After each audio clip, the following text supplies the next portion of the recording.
Hello, folks. It's Michael with the CCERP podcast, E for Ecology. Hope you are doing well. Today, we're going to talk a little bit about and dig into a little history and ecology of our area, Texas, the country. We are fortunate to be joined with the great Dan Flores, author of numerous books. We'll put a link to those in the show notes. You can look them up, recommend reading them. Dan, could you say hi and introduce yourself to the folks? Absolutely. Thanks for having me on and being interested in my stuff, Michael. My name's Dan Flores. I'm a writer who lives just outside Santa Fe, New Mexico. And I've spent a lot of my career, most of my career as a university professor and a variety of places, one of them in Texas. I was at Texas Tech University for about a dozen or 14 years back in the 80s and early 90s. But I spent most of my academic career at the University of Montana in Missoula, Montana. And I retired from there about 6 years ago in order to be able to write full time. So that's what I've been doing, and it's cool. I have to say, writing full time is kind of the ideal life. Huh? Nice. Yeah. How do you manage that with how much time you're able to actually sit down and write, and how much you just can't take it anymore and got to get up and move around or get brain dead or something? Well, I usually start out the day by getting up and moving around, rather than I don't do the old Hemingway strategy of getting up early and writing between 7 o'clock and 10 o'clock. I mean, Hemingway's idea always was he wanted to be done working by 10 o'clock so he could start having his first round of drinks. But yeah.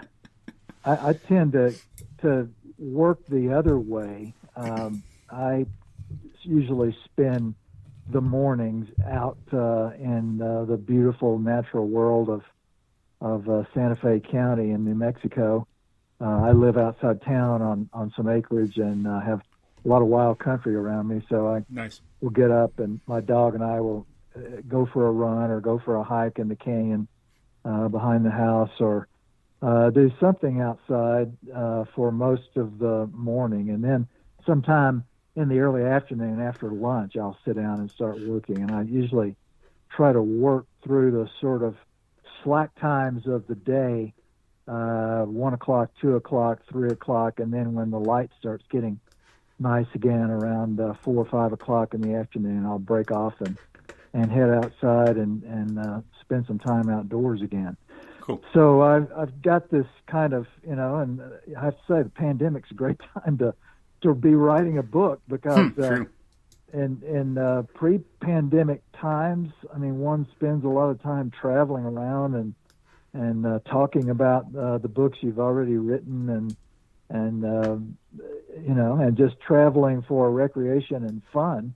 And in the last year, obviously, or the last 10 months, I mean, none of us has been able to do very much traveling at all. I mean, I had all kinds of talks lined up in 2020, all of which got called off. So I've gotten to pretty much stay home and work. It's been a pretty intense kind of year of reading and writing and enjoying the natural world and not seeing very many people, I have to say.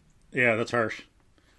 Yeah, sometimes it's driving me crazy. I think I must have been autistic spectrum or something growing up, so maybe it's a little easier in some ways, but I think I would diet, being outdoors more, put it in remission or cured it or something. Whatever the thing was, autism or whatever. And so, it's different now. And, I'm kind of, being a private tutor, I'm around people all the time, tutoring privately. And then when this hit, Sure. It was harsh. It was okay for a little while, but man, it started to get to me. It's geez, where's my personal contact? Well, we evolved as social animals, and so that's our our first impulse is to be around groups of people. I mean, this is just how humans emerged in the evolutionary river. We're part of that big component of species out there that live lives in concert with other members of our own species. But we do have, we've had the experiences in our long history of times, and they've often been caused by disease epidemics, when we have to do the fission thing, when we have to break apart and scatter and stay away from one another. And, we don't, as we've learned here in the last year, we don't do it particularly well after a few months. I mean, we start pining for being around other people again, but we certainly have that ability. I mean, humans are categorized as one of the 19 or 20 mammals around the world that are fission-fusion animals, so that we primarily spend our lives surrounded by people, but we have this ability to break away and stay away. And it's been one of the things that's enabled us to survive, because we've been beset by disease epidemics a lot of times in human history. And this is usually how we've been able to get through them and to keep from being wiped out or taken down to very small numbers, is by scattering across the landscape and staying away from one another. Interesting. I hadn't thought of it like that before. Wow, cool. Yeah, well, that's true. I mean, this is what we've been doing here in the last year with what we have been calling social distancing. This is something we have done across human history many, many times before. Wow. I mean, just as one example out of fairly recent American history, in the 19th century, when disease epidemics like smallpox and cholera began sweeping through Native American communities across the United States, the groups of people who tended to survive them were the ones who were nomadic, who were able to scatter out across the landscape. And the people who were living in villages, in towns, and who stayed in towns and thus were aggregated together, ended up being really hard hit by those epidemics. Makes sense. Kind of like Europe during the plagues. But so, could you, for folks, discuss this? You said this fission thing. What's this like fission thing? Like, Like what? And what do you mean by that? And what are fission-fusion is an idea that I spent some time on in my book of 3 or 4 years ago, Coyote America, where I was attempting to do a biography of coyotes as a species, their evolutionary emergence in North America, which goes back more than 5 million years. And what I was really trying to do with the fission-fusion idea is to come to terms with why, among all the animals that we were wiping out in the United States 125 years ago. I mean, if your listeners will know some of this history. Most people know that at one point we had 25, 30 million bison in America, and by the end of the 19th century, we had fewer than 1,000 of them left. Mm-hmm. Well, I mean, that was just one example of many animals that we almost completely obliterated in the period from about 1820 to 1920. I mean, we lost the most numerous birds in the world, passenger pigeons, of which there were billions of them, and they were all gone by 1914 when the last one of them died. I mean, if they were still around, how could we complain about how we're going to feed everybody? If we had all these bison and birds, goodness forbid, we wouldn't have something to complain about. How are we going to feed the world? I mean, it's just kind of the story of the destruction of this enormous wildlife resource that we had in North America that included the obliteration of 15 million pronghorns pronghorn antelope reduced down to 7,000 animals. I mean, and the list just goes on and on and on. I mean, we had a Native American parrot in North America, the Carolina parakeet that we wiped out at the same time. Well, the reason I got interested in the coyote story is that while all these other animals were being exterminated across North America in that 100-year period between 1820 and 1920, coyotes somehow, I mean, we get rid of wolves, but somehow we're not only not able to get rid of coyotes, but coyotes seem to expand their population, and they certainly expanded their range. They spread all over North America at the same time that all these other animals were going extinct. And so the question that raised for me was, why? What did they have going for them? And in the course of my research into the biology and the ecology of coyotes, what I came to was a recognition that coyotes, having co-evolved alongside larger gray wolves, had long ago come up with several adaptive strategies for surviving persecution and harassment. And when we got rid of wolves, and we were the ones who were doing the persecution of coyotes, they just brought to bear those same adaptive strategies. And the primary one was this one called fission-fusion, where coyotes, mostly like us, they mostly are social animals. They exist in packs most of the time. But when we started trying to poison them out and trap them out, and basically we tried to exterminate coyotes. I mean, we had a deliberate government policy with a law passed by the National Congress to wipe them off the face of North America, and they survived it. And one of the reasons for that was because whenever they would be persecuted, they would go into fission mode, which meant that rather than being social animals, they would scatter out as singles and pairs across the landscape. And in the course of doing that research, one of the things I came across was that there are only about 19 mammals around the world that share that evolutionary adaptation, and human beings are one of the other ones. I was wondering about that. What are some of the several times in our history managed to escape being wiped out by disease by doing this. Cool. What are some of the other mammals that are like that? Well, jackals in Asia and now in Southern Europe are one of the animals that in particular are kind of famous for having that ability.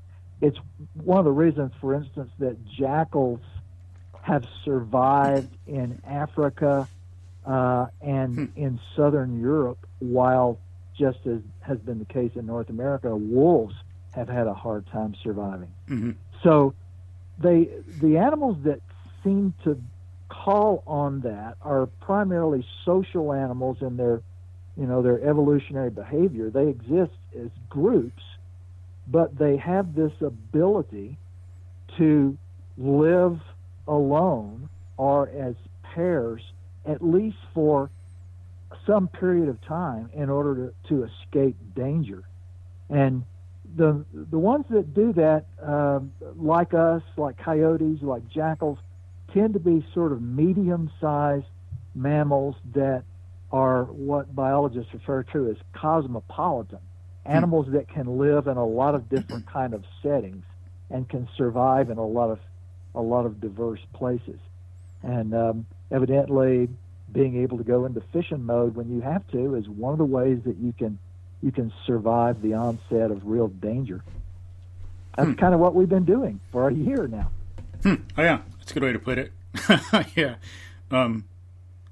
We normally, of course, naturally not knowing the biology and ecology stuff, just think of, we're isolating, but we're actually doing the fission-fusion thing from a much more abstract biological, ecological point of view. Yeah, and much more, out of our deep time history. I mean, once again, human beings, we don't think very much about the fact that we have a really deep history as wild animals in the world, but I mean, we do. I mean, we go back, our genus goes back a couple of million years. And so that's just kind of one of the insights about thinking in the big picture about humans as another animal out there in the world, is that we've been able to do this on several occasions in our history in order to survive. Yeah, it's interesting. People think, yeah, we're doing this because we're so smart. And okay, to some extent we are. People can be very smart, some can be very stupid, but we're doing a certain thing because of our nature. Same thing with, like some people say, they point out, why do we have lawns everywhere? Because we're trying to reproduce the savanna. Or like you and others have talked about, why is it 72 everywhere? Because it's not because, oh, we like it. Yeah, it's because we like it because of our nature from millions of years ago. You know? Yeah, I mean, that's you're right. That's one of the things that I often find a spot for in my books. Why do we all set the thermostats at 72 degrees? Whether you live in Edmonton in Canada, in Alberta, or in Tucson in Arizona, everybody's got the thermostat set at 72 degrees. What's the explanation for that? Well, as you were just saying quite accurately, it's because that was the ambient temperature of subtropical Africa where we evolved. Cool. And so that's what we're used to as a temperature. And the only reason we were really able to go to other parts of the world and survive is because we mastered fire. And so we were able to take fire and sewn clothing with us to replicate the African savanna, even when we were living in, glacial northern Europe or something. And now we don't have to build a fire or necessarily pile on clothes. We can just set the thermostat at 72. Is that what they do in space too? I never even thought of it and looked it up, but do they keep it at about 72? Well, sure, yeah. That's the, we're responding to our evolutionary ambient temperature. Do they vary the temperature when they're up there in space? So, like, when they're sleeping, is it like 68, or does it say about 72 the whole time, or what? Do you know? Well, yeah, no, I don't actually know, although I wouldn't doubt that they might, let the temperature tick down a bit when they're sleeping, which, again, sort of replicates the drop in temperatures at night that we're used to and have been used to for a long time. But, I mean, those are the kinds of things that, for most people who never think about humans as being a part of the natural world or as having come out of nature and out of the evolutionary stream or from as Earth, being an animal. I'm not an yeah, animal. Sorry, you're an animal. That's right. Sorry, you are an animal. I mean, that's the reason we can catch a virus from bats. Mm-hmm. I mean, Charles Darwin, when Darwin wrote On the Origin of Species, I mean, one of the things that he did in those 3 books he wrote, of course, 2 books that immediately followed On the Origin of Species a decade later, and one of the things he argued for the fact that humans were part of the same evolutionary stream as all the other life on Earth was that we were capable of catching diseases that came from other mammals. Good point. Yeah, I hadn't looked at that. And, I mean, it's kind of obvious, but I hadn't looked at that as evidence for the fact that we're animals. I mean, plenty of other things, but I don't know, I just never explicitly did that before. That's interesting. Yeah. Yeah, well, that absolutely is one of the things that characterizes us as a fellow out of the evolutionary stream, is that we're so similar to all these other creatures. I mean, and it's not just all mammals. I mean, some diseases we catch from birds as well, but life on Earth is built on the same platforms, and what that means is that we're all susceptible to sharing the diseases that emerge in other species. Mm-hmm. And actually, one thing I've seen, I have to dig it up to try to find the source again, but I think someone thinks that actually the virus might have come from a snake. And I think with a DNA analysis, I think that's what they based it on. I'll have to look it up, but because I don't think they're 100% sure it's a bat, right? It's just that's what they suspect, but it could be something else. Well, yeah. Or it could be it's a Chinese lab. It's a Chinese that develops in a lab. That's what it is. Yeah, right. Well, what we think is that it's a bat virus, but it may have gone through another species or two before entering humans. Excuse me. I mean, pangolins are one of the possibilities as one of the intermediary species. A pangolin is a sort of an anteater-like animal that in Asia is widely killed and eaten. And in some of those wet markets in China, where bats and other species are sold to the public. Pangolins are another one of the species that's there, and so there's some suspicion. I've not read anything in a month or two about what the latest ideas are, but I think probably we don't have a definite answer yet. But we're pretty certain that the virus itself originated in bat colonies in China, but it may have gone through another species or maybe a couple of other species before it finally mutated sufficiently to be transferable to humans. And of course, a virus like that also has to mutate in a way that it not only can be transferred from an animal to a human, but then can be transferred between humans. And this virus has clearly, it's mastered that bridge. Yeah. I mean, it is remarkably highly transmissible. And all the new strains coming out. I don't know if there's a new one, but I think yesterday I saw on the internet that there was supposed to be some new strain in Houston that wasn't anywhere else from I think the article was dated 24 September. Causing, of course, since it's a new strain, causing more outbreak. Yeah, I think the new, this is, the coronaviruses don't mutate nearly as rapidly as influenza viruses do, for example. They tend to be a lot more stable. But, I mean, given the number of people that this virus has infected around the world, I mean, it obviously has enough hosts that it's mutating and it's changing some. The latest information I saw on that, which was a few days ago, was that, and this may be referring to the virus you're describing in Houston, is that there does seem to be a new form of it around that doesn't necessarily make it more dangerous, but makes it more easily transmitted.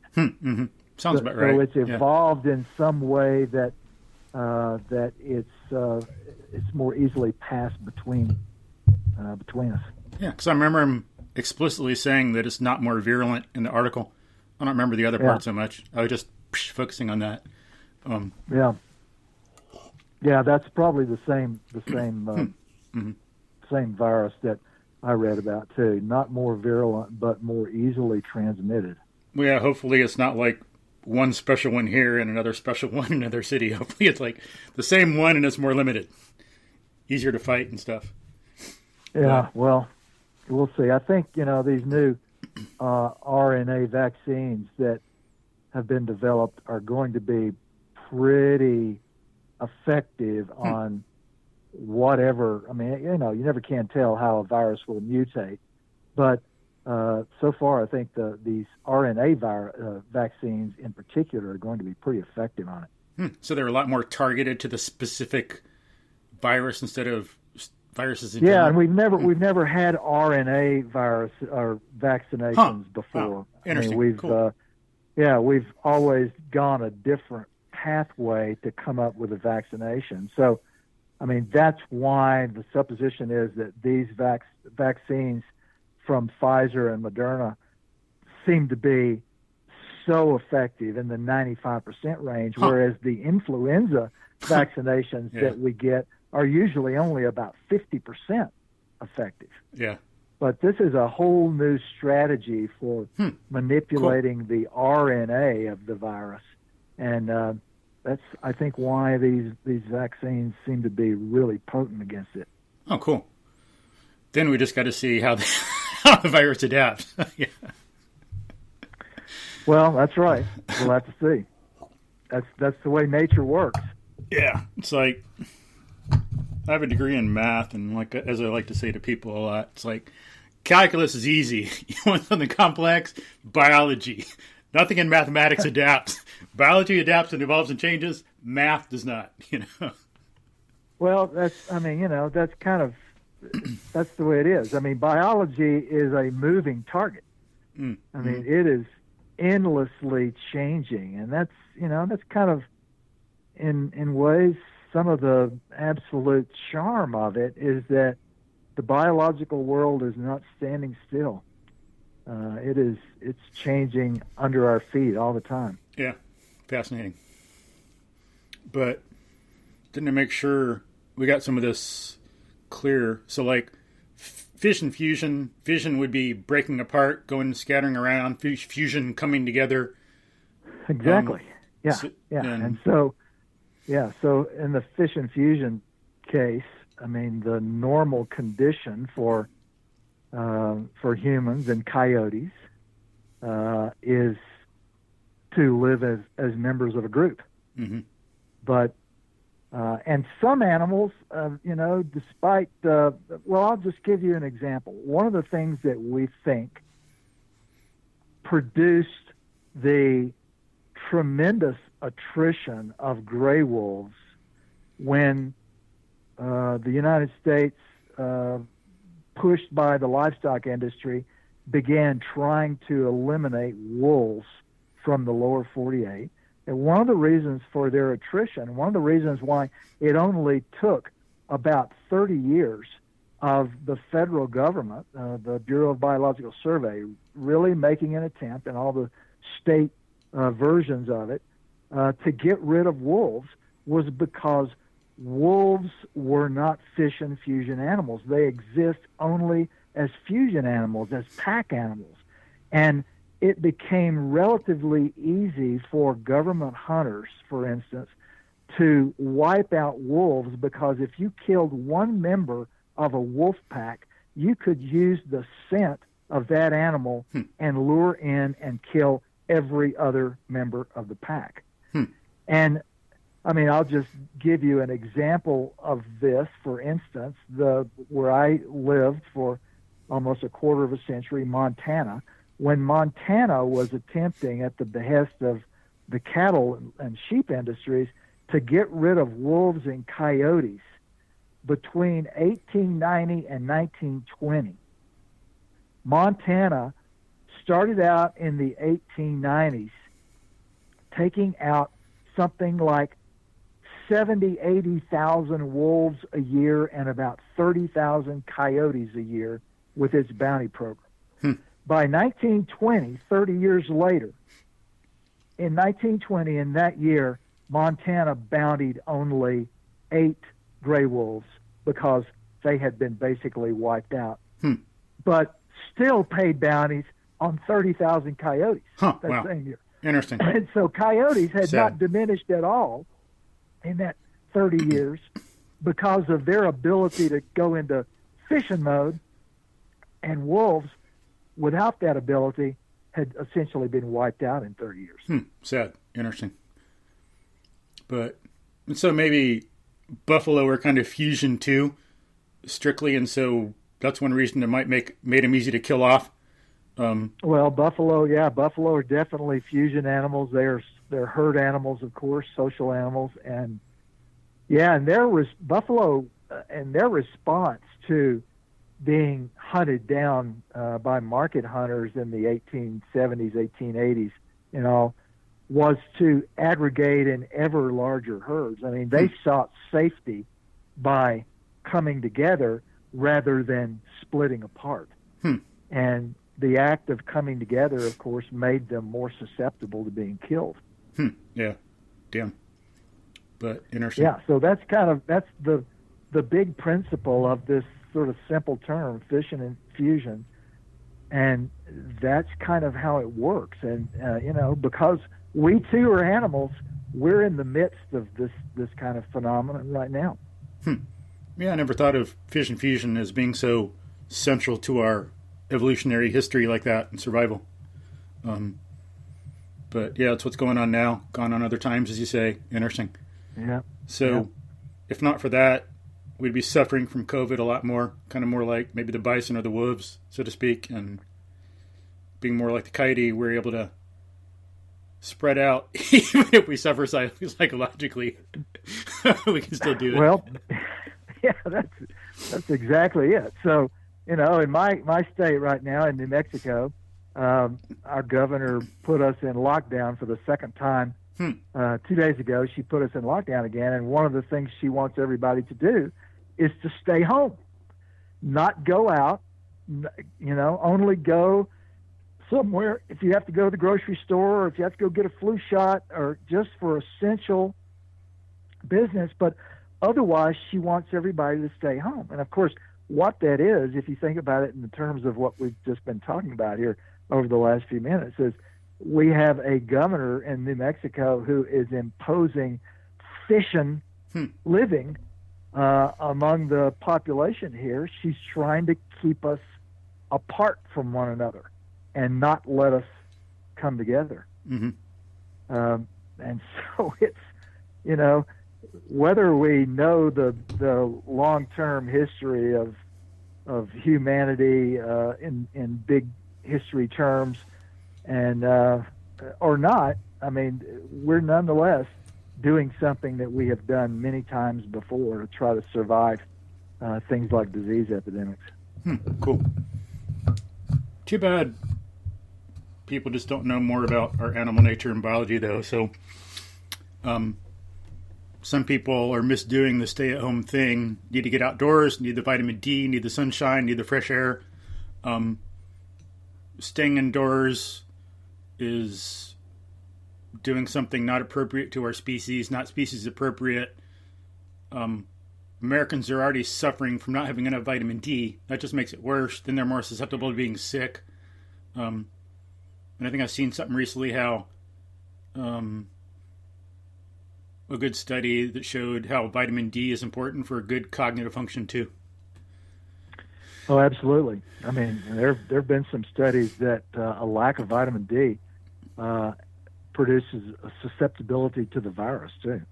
Yeah. So if you're not, you know, for people who, for whatever the reason, can't get enough sun, I mean, you know, and there are parts of the United States that are, by this time of the year, are getting very cloudy and overcast, and so you don't get very much sun. I mean, the word to the wise is to take a daily dose of vitamin D just to keep those levels up in your body, because without vitamin D, evidently, you're more susceptible to, I think, to not only catching the virus, but to having a bad time of it if you do. Yeah. Yeah, and people can look that up. A lot of studies more and more being done about death rate in vitamin D, length of illness in vitamin D, susceptibility in vitamin D, and then just in general, I think a lot of times when COVID's a problem is because people have underlying health issues. It's not so much the COVID itself, but the consequences of not grasping that we're animals and acting accordingly and doing things species appropriate, exercise, diet, sunshine, lifestyle, got these underlying health conditions that make it a problem in something like this. Just something we got to learn from, but I don't think people will learn in general out of this that we need more of that. I'll believe it when I see it, unfortunately. I wish it were otherwise, not to be a jerk, but just looking at the way history works. Well, I mean, you've got a podcast and you're putting the word out there, so maybe you'll have, you know, some good effect on the people who are listening to Hopefully. you. But yeah, all those things you mentioned are definitely part of keeping us healthy animals. Yeah. And in the places that are sunny, like where you live and where I live, I mean, there's nothing like being out there in the sunshine as much as you can. Yeah, and there's nothing more I'd like to see people in the United States being healthy, thriving, being their best, having a better culture. That would be nothing less than freaking awesome, or having the world be like that, you know? It's like, you know, it's more a matter of wanting to see people really live and enjoy life and be their best and not to, like, attack people. But, you know, the way some people are, like, they learn something, oh, you're not doing this, you're a jerk. But it should be, let's, like, help make people better, not, like, cut them down and crap like that. But anyway, so that's interesting about just, yeah, human nature, our ecology, how we react to disease, how we've done that through history. That's fascinating. I didn't know we'd get onto this topic, but I'm sure glad we did. It's like, that's pretty damn interesting. Kind of helps us see, we can think about that in other situations too. Disease spreading like the plague. What happened when Europeans came over to the United States, Indians suffering the disease, stuff like that. Just different examples of the same principle we're talking about with COVID and fission-fusion here. Oh yeah, absolutely. I mean, that's one of the largest human disasters in all of history is the introduction of old world diseases to the Americas at the time of settlement. With a population of people who had been separated from the diseases of the old world for 15,000 years. And in that 15,000 years of separation in the old world, we had begun to domesticate animals. We had begun to domesticate cattle and sheep and goats and horses and hogs and chickens and ducks. And from all of those domesticated animals, people in the old world had contracted various diseases. I mean, influenza, measles, smallpox, all of those come from the domesticated animals of the old world. Leprosy. And what had happened in the time before Europeans and old world was finally get to North America is that those diseases had been around for so long that they had killed off susceptible people and had produced a population in the old world of folks who had some immunity or had reduced to childhood diseases, things like measles and mumps, and even had some immunity to things like smallpox. And the result was the population from the old world in coming to the Americas was already a selected population of people who were fairly immune to all these diseases. But they bring them over to North and South America and Central America in the space of about 75 years, maybe 100 years. I mean, the best estimates are that something like 90% of the native population of the Americas is going to succumb to this whole suite of old world diseases. And that's one thing that's interesting. It's like, just think if they weren't affected by the disease, how different history would be. We fought only 10% of maybe of the ones that were remaining. Even if it was 50. The wars would be totally different if there were so many more Indians. It's like, geez, I don't know if we would, it's like, well, it would have been very difficult to have, quote, conquered the Americas. Yeah. Because as the historians of this have stated quite plainly, far more native people died of the pathogens on the breath of Europeans than ever died from gunshot wounds or sword wounds or any kind of military conflict. I mean, the vast number of people in the Americas who succumbed to the arrival of Europeans died from disease. And so there, in many instances, there were never any major battles. There were just Europeans arriving, and I've in the book that I'm working on currently, in a chapter on the arrival of Europeans in the Americas, one of the things that an early European observer says is that we noticed, as he put it, that every village we visited, within days after we had been there, most of the people in those villages, had fallen sick and died. And that didn't happen, he said, in places where we didn't go, but everywhere we went. And of course, in the cause-effect idea of the time for Europeans, what this meant was, since they had no idea what the cause of diseases were, what to them this meant was that God favored them. Yeah. And had deliberately caused some disease to wipe out these native people and clear the landscape for Europeans to settle. I mean, that was the way Europeans interpreted this. Bizarre. But, I mean, I was struck by this particular firsthand account of someone who says that every time we visited a village within a few days, almost everybody in that village would be dead. And he said when we asked the shamans, the healers, about what was happening, not only did they have no idea what was happening, but they said they had never seen any kind of infections like the ones that were killing their people. Wow. Who was that? Of course, that was because these infections were all brand new. Which explorer was that? Do you recall? It was one of the, no, I don't recall. It was one of the guys who was in Virginia in the wake of the Roanoke, the settlement of the Roanoke colony in the 1580s.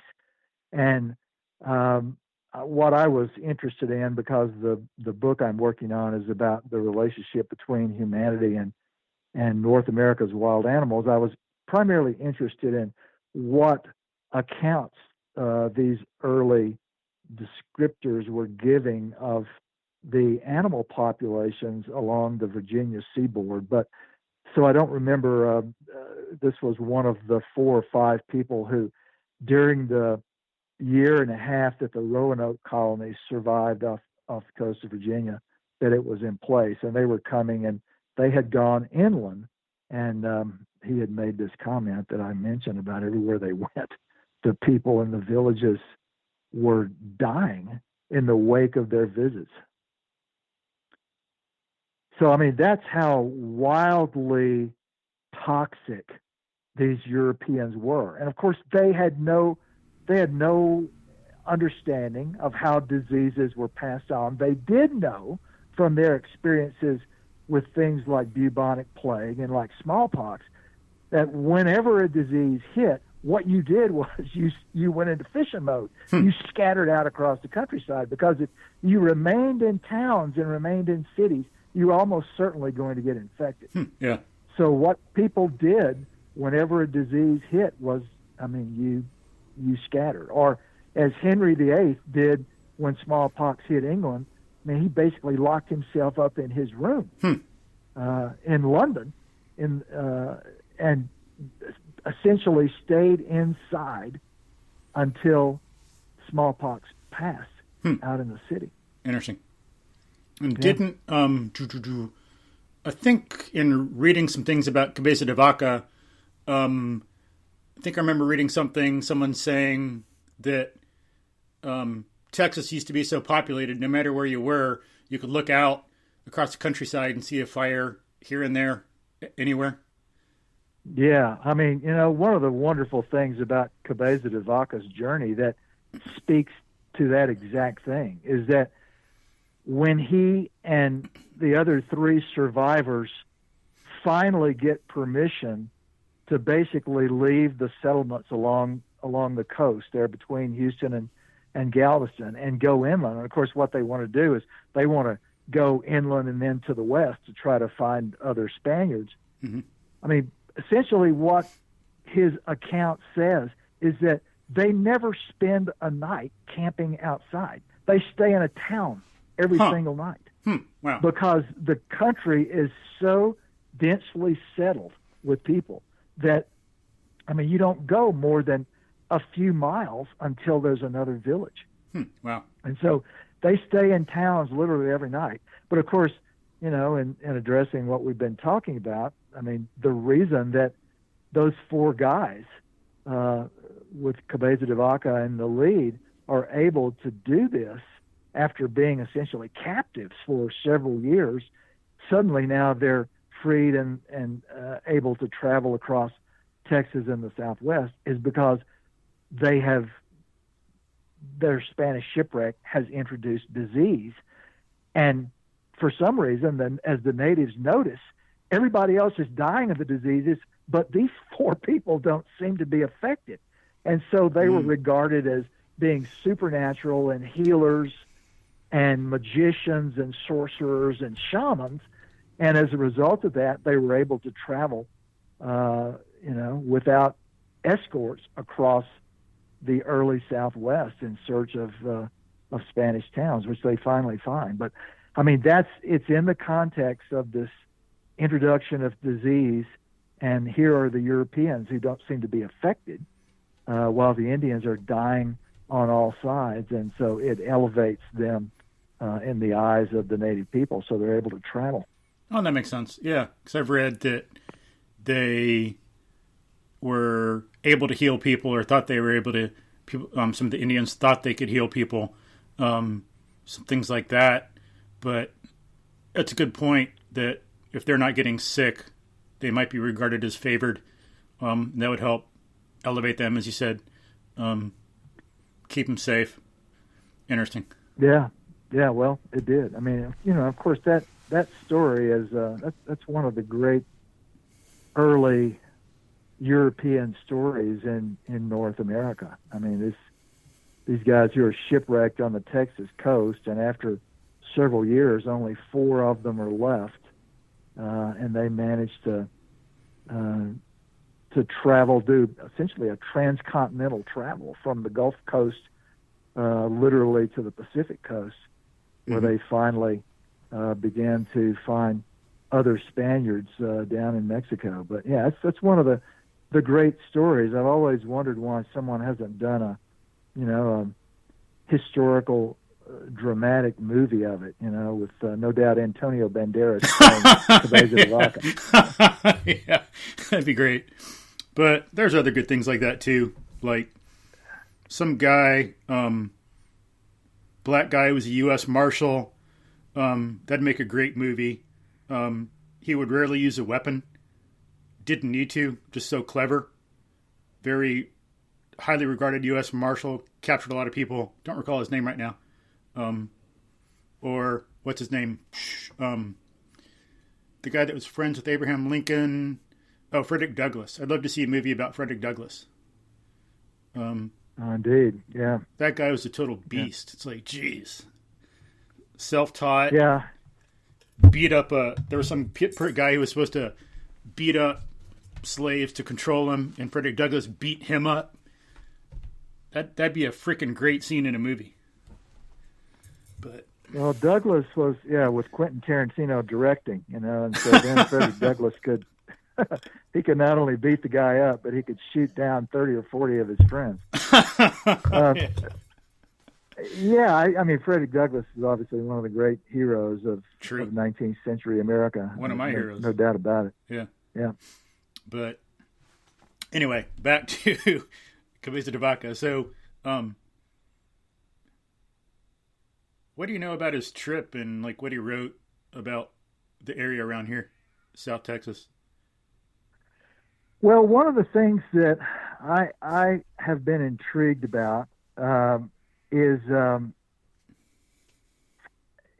especially given the idea that we have in American culture when we think about the encounter between the old world and the Americas, we often think of America as this kind of virgin paradise, filled with animals, just teeming with wildlife of all kinds. But that particular image of America is really one that formed in the wake of the disease epidemics that wiped out much of the native population. And with the destruction of as high as 90% of the American Indian population, that meant that wildlife was able to expand dramatically.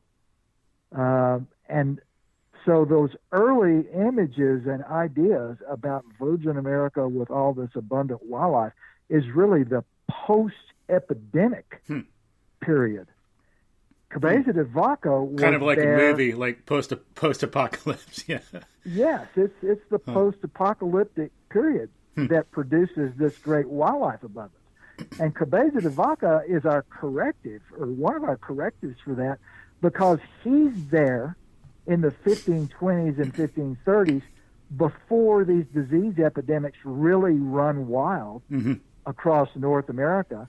And what he describes on the Gulf Coast, all the way basically from Florida over to Texas, and then even inland, in fact, is not a landscape that is absolutely brimming with wildlife. I mean, he describes, as he lives those several years with the Indians around Galveston Island on the Gulf Coast of Texas, he describes a place where he says 1 out of every 10 households even has a single deer hide in it.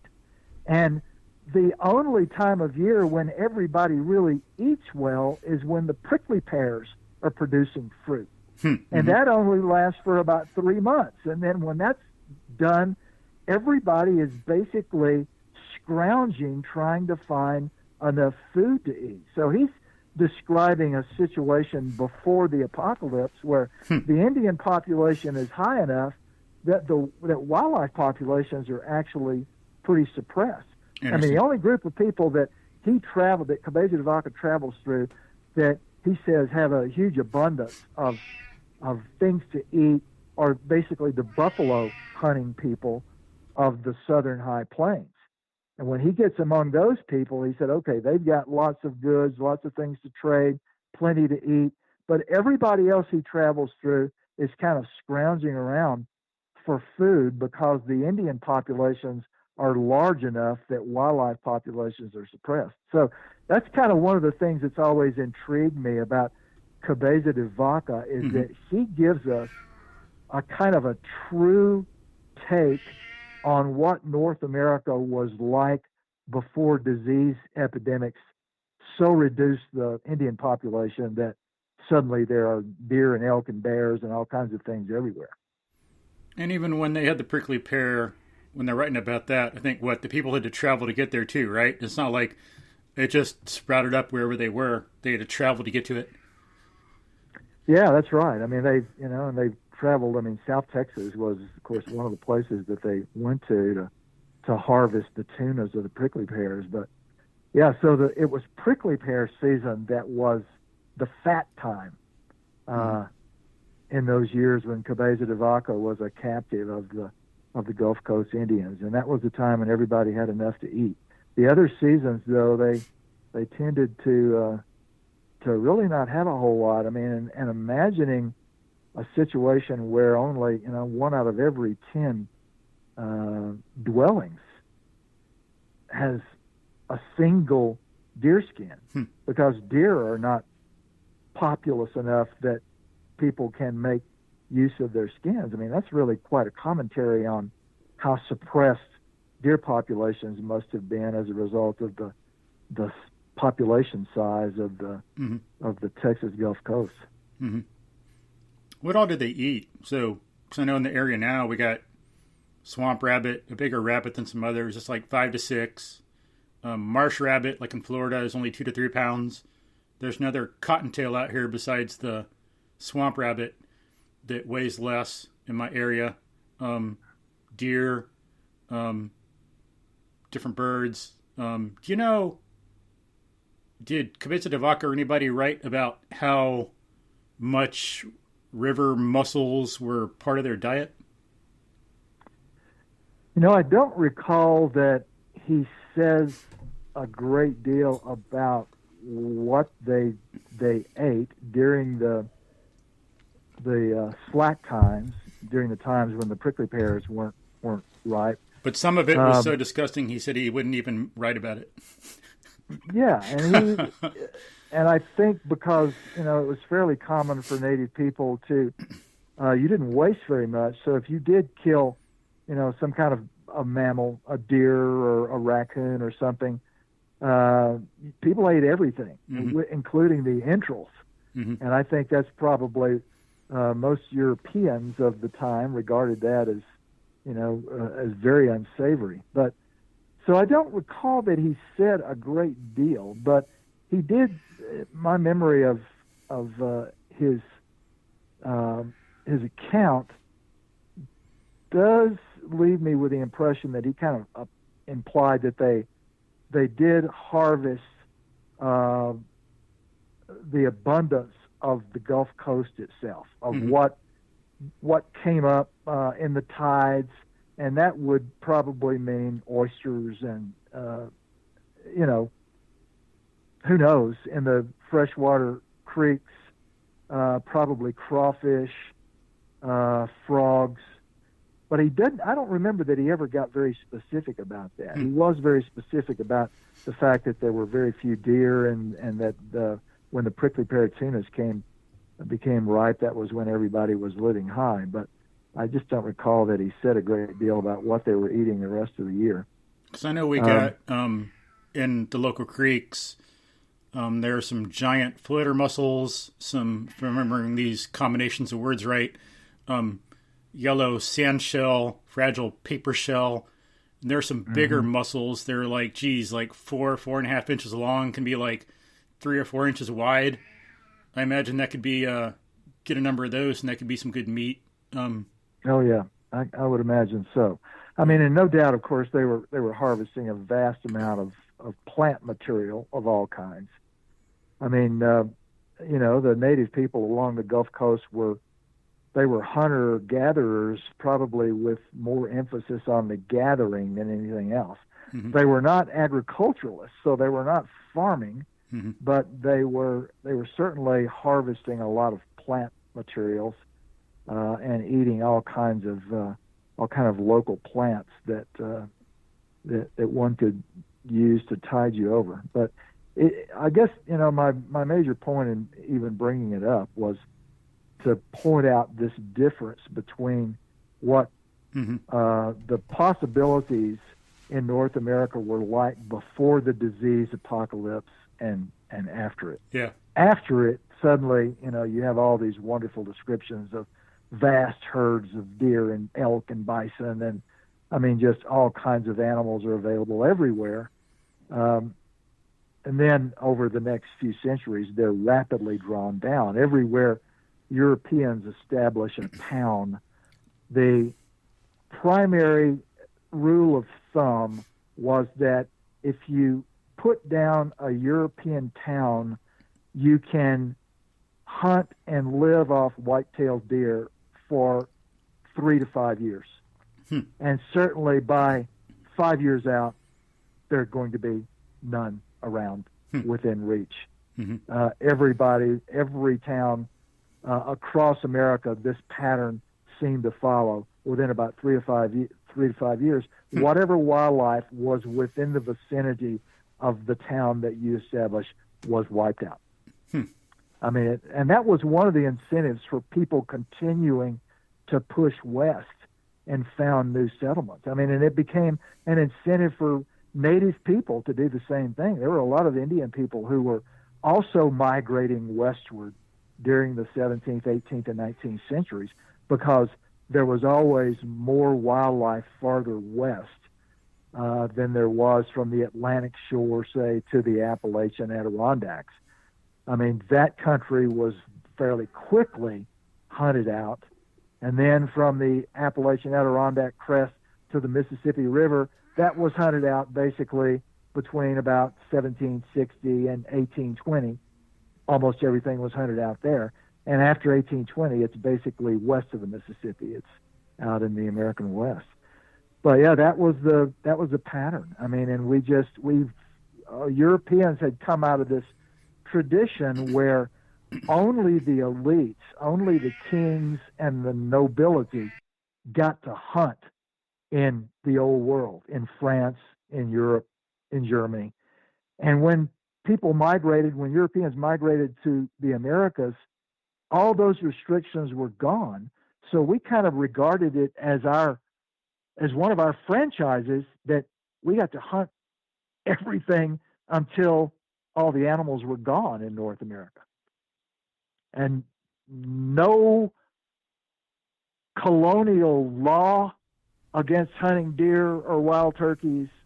The laws were ineffective because there weren't game wardens anyway, but nobody paid any attention to them. We just regarded this as one of our franchises as Americans, that you got to hunt animals anytime, anywhere.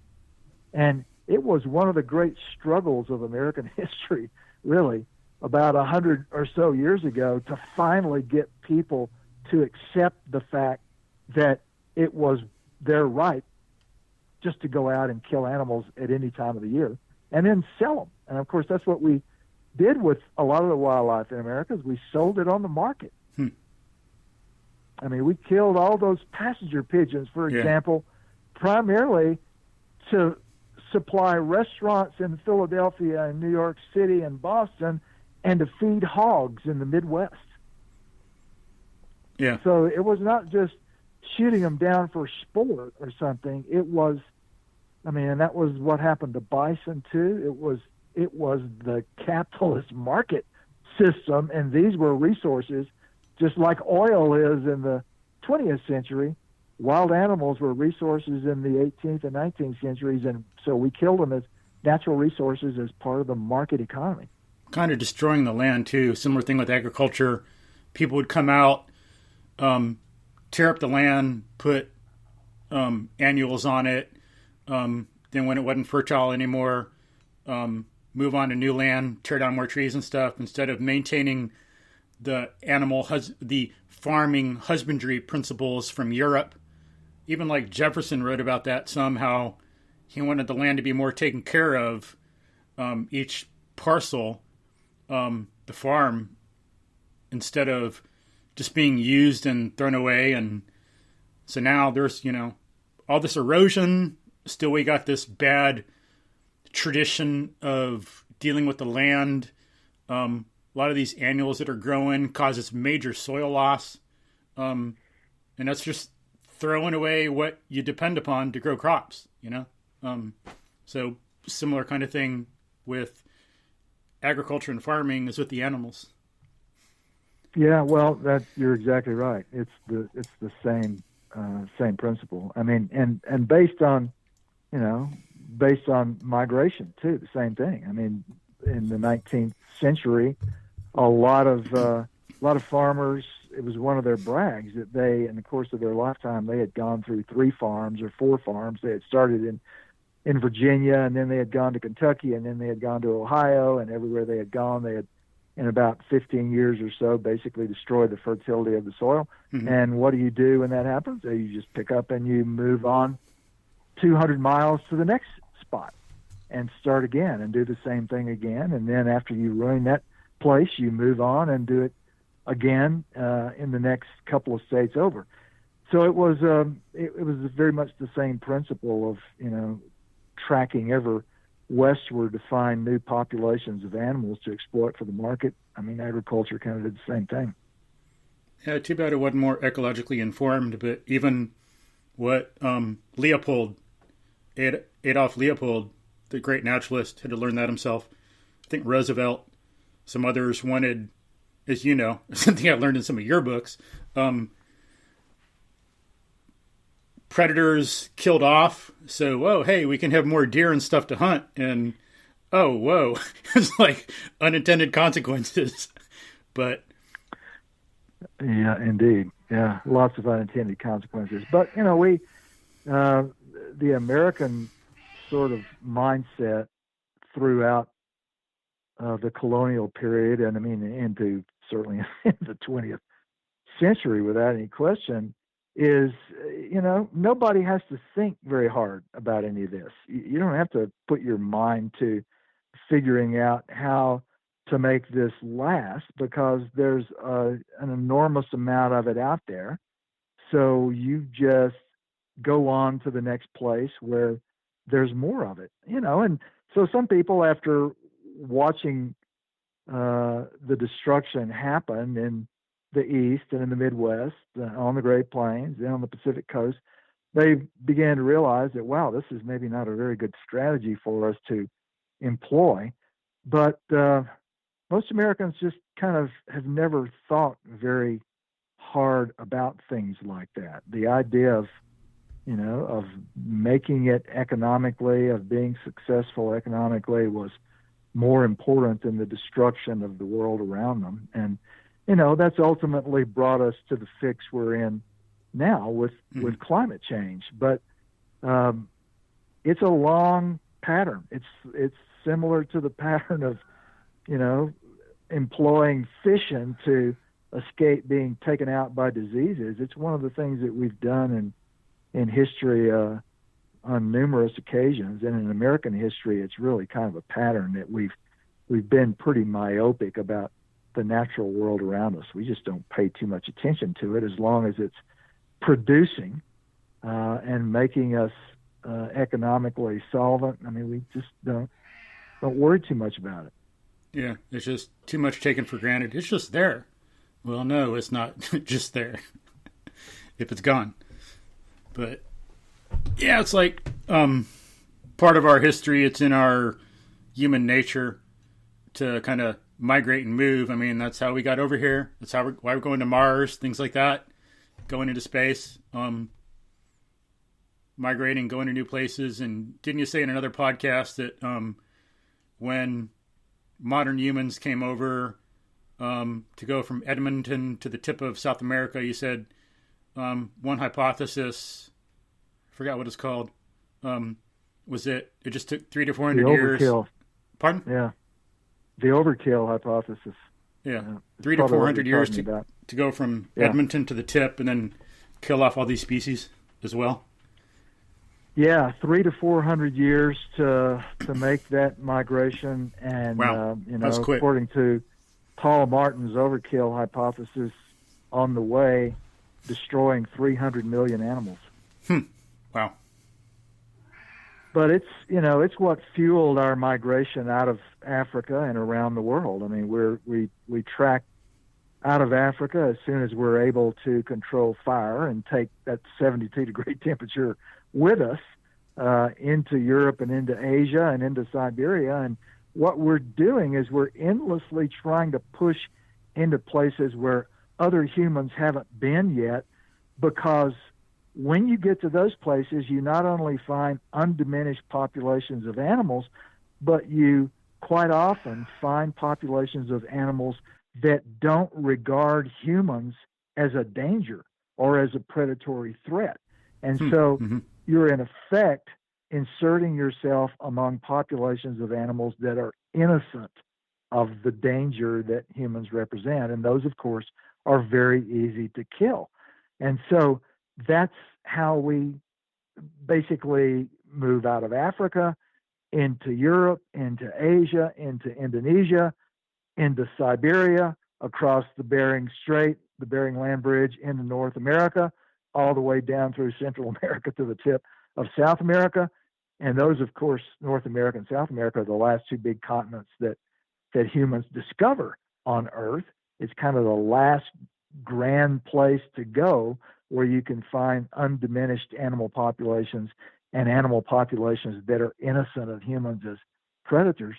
And so, I mean, we're able to live really high for as long as the animals last.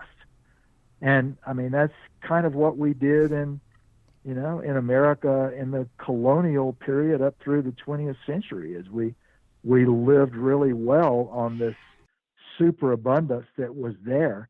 But we ended up really dramatically diminishing what North America had produced. I mean, I was talking a bit ago about all these species that are being exterminated or are driven to the point of extermination in the 1880s through the 1920s.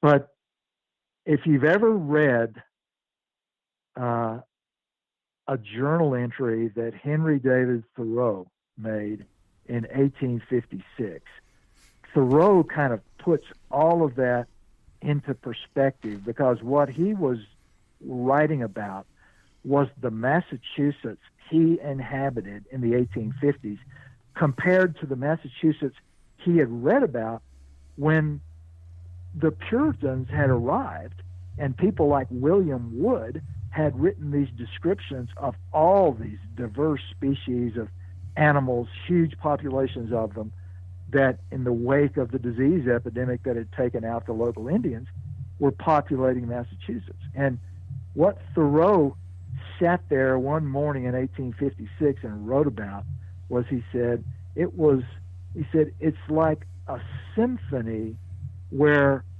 the French horns and the trumpets and so many other instruments have been removed, so that the only thing you hear playing are just the strings and the clarinets, and all the other instruments are gone. Or he said it's like looking up into the night sky and realizing that all the best stars and all the best planets have already gotten plucked out of the sky by some demigod before you ever come along. And so what it led him to realize was, he said, I'm the one who's suffering from this. Yeah. I'm that citizen whom I pity, because I want to know an entire heaven and an entire earth, and instead I've got this damaged thing that I witness and am part of.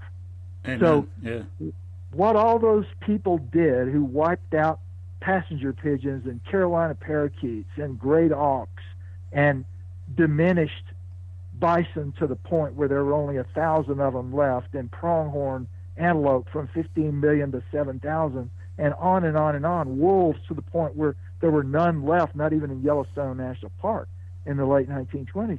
What they did was they left all the rest of us down the timeline impoverished. We don't ever get to experience that.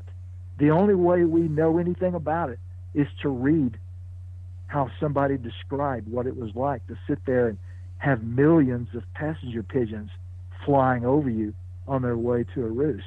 But it's not something that those of us alive now are ever going to get to experience again. So we are those citizens whom we pity. And it's, in case some people might think it's just aesthetic, or, oh yeah, the experience is nice, but who cares? It's like, it's affecting our lives too. It's a matter of survival, human survival and thriving that's being affected too. Some so-called primitive cultures are more advanced than we are in some ways. I think nowadays, not enough integrated thinking, not enough big picture thinking or wisdom. And I can put some stuff in the show notes so people see I'm not just flapping my jaw or don't know what I'm talking about. Even Gundula Bosch, Arturo Casadevall at Johns Hopkins, one of the best medical schools in the country, if not the world, they find that they have to teach their graduate students in biomedical, not their undergrads, not high school kids, their graduate students, how to think, how to do epistemology, how to do science, so they can be better scientists. And they find that a lot of modern scientists are not big picture thinkers enough, as they even point out. They identify like Marie Curie, Louis Pasteur, some others were. So it's a problem they're identifying and trying to take care of, remedy at their university. So it is an issue we need to address in our culture, get that bigger picture thinking about ecology and everything into play. So, because it helps us. The aesthetics matters to me too, but it's just so folks know it's a lot deeper than that. It is deeper than that, and if the medical students at Johns Hopkins don't understand how to think critically, how to evaluate evidence, and don't have a large enough background in the humanities to know who Marie Curie and Louis Pasteur were, then imagine what the degree of awareness about history, civilization, human culture, and how to think critically is like for the mass of the American population. Yeah. I mean, I was that way too. It's not like I'm Mr. Superior. I used to be that way. Thankfully, because of my profession, I've learned, being a teacher, seeing what these other people say, what you say in your books. But yeah, otherwise, I was the same. Sorry, go ahead. Yeah, well, that's not only disappointing, but it also sort of begs the question of whether or not it's possible to actually have a functioning democratic republic, which has to be based on an educated and aware citizenry that can actually work. I mean, if you don't have an educated citizenry that understands some of these things, a democratic republic gets harder and harder to make function. And, so it's one obviously can sing to the choir about things like education. I mean, I'm, a former professor, and so that seems to be elemental to making an America that functions. But I think, just beyond my own self-interest in the career that I led and wanting to think that I did something worthwhile by trying to educate people, I mean, it is a far beyond that. It is one of the issues that America, I think, is confronting in our own age. Yeah. With 330 million of us in the country, I mean, we just have to somehow make sure that in a democratic republic that's governed by the wishes of the voting population, that we have an educated populace that understands things like this. And I wonder if this will be you're in trouble. I wonder if this would be a new thing in history too, because from some books I've read about farming by some folks who know history and farming, one thing I think has caused some downfalls of some civilizations is destroying the land. Like Rome can't feed their own populace enough. They got to go other places. The land's destroyed. They have trouble feeding it. But in the U.S., the problem might be something. There's clearly that, obviously, as we've discussed. But another problem might be the lack of education, lack of living in a species-appropriate way. Because back then, it was required. You had no choice. But now, all these so-called labor-saving devices, people staying indoors and not getting sunshine, lack of exercise, lack of good diet, a whole new set of factors is coming into play that never has. So, I don't know what will happen in the future, but I could see how that could lead to our downfall. I don't know. We'll see. But well, yeah, we will see. I mean, and nobody is able to predict what the future holds. But yeah. What you can say is that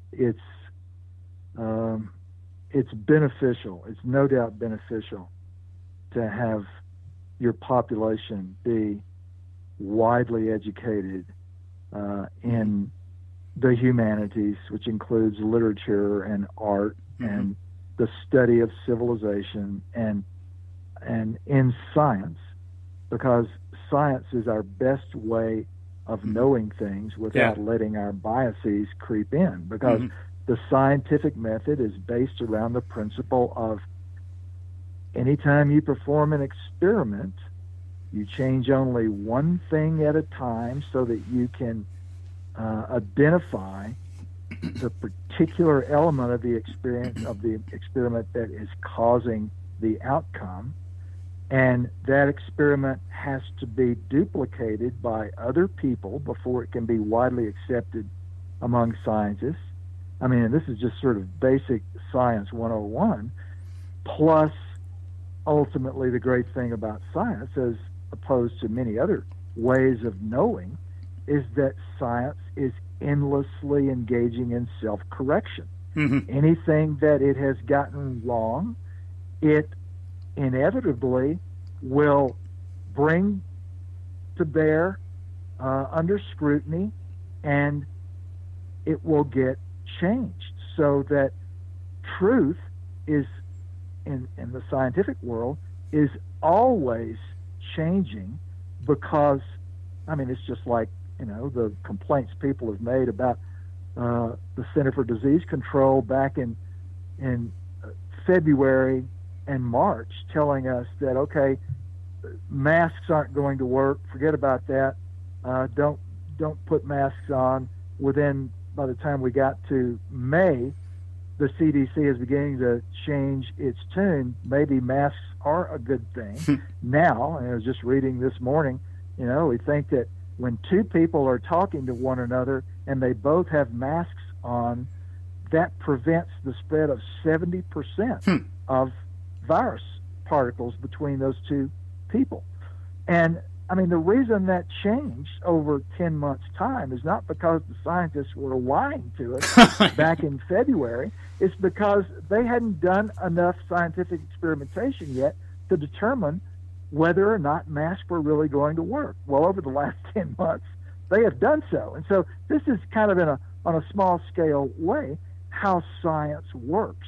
And because science is always self-correcting like that, it is a kind of way of knowing the world that you can have some confidence in.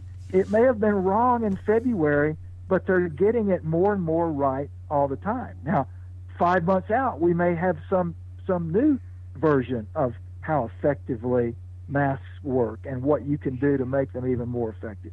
But that's what scientific knowledge is all about. And the fact that human beings have culture and we're able to spread information like that around between us is one of the reasons that we've come to dominate the world.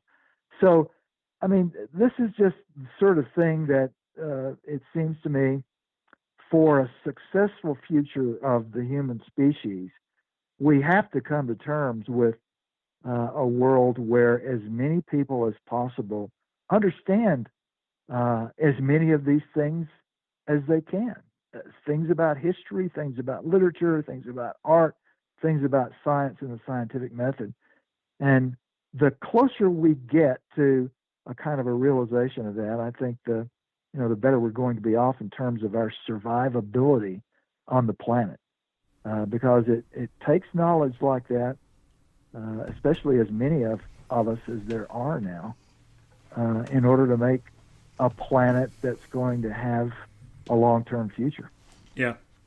I think some of that's like essential too, like really getting to know physics or chemistry right in any of the sciences without a historical perspective. People don't really see it, how science really works, how it develops.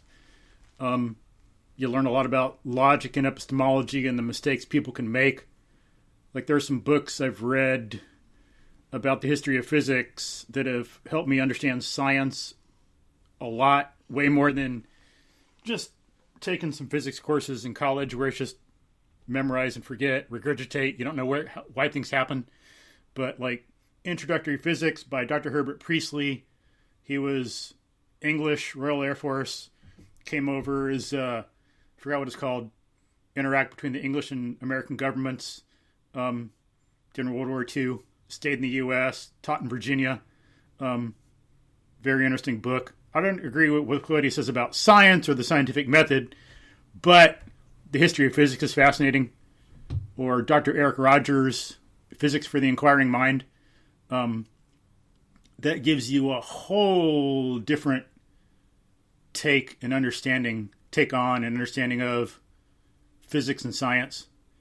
Then you get to see how it really develops inductively instead of, oh, here's a conclusion out of nowhere, But so that. Well, I mean, physics is it's the branch of science that sort of pioneered. I mean, Isaac Newton's Principia. I mean, it pioneers in the scientific method, and most other fields of science in the wake of Newton's Principia. I mean, what they strive to do was to bring biology and geography and geology up to the level of scientific precision that Newton had established as a result of his work. So yeah, physics is it's at the vanguard of the whole scientific revolution. There's no question about it. Yeah. It's important. I wish, though, in our culture there was more emphasis on biology and ecology and less on physics. Physics is important. We learn a lot from it. But that's one thing I've noticed. A lot of the problems we have come from just not having enough biological or ecological knowledge about how to live to be a human. Physics gives us a lot of good things, but without that broader context of ecology, we're not going to be successful at living. It's like, cool, you got a lever, but why does it matter? Yeah, I agree. Obviously, I mean that's branch of the sciences I've been drawn to. Of course, I've been a humanities guy all along, but my stuff has always been informed by the sciences, and it's particularly been informed by ecology and biology. Those are the things that have intrigued me, along with anthropology and archaeology and paleontology. Yeah, same. And, it kind of goes on and on. But that's just I think once you develop an understanding of the principles of how those fields work, and really of how science works, then you can read profitably in a lot of areas. And my philosophy as a writer has always been, I try to go to the field that's going to yield up the best answer to the questions that I have. Mm-hmm. And so if I have a question about, early humans in North America, I go to,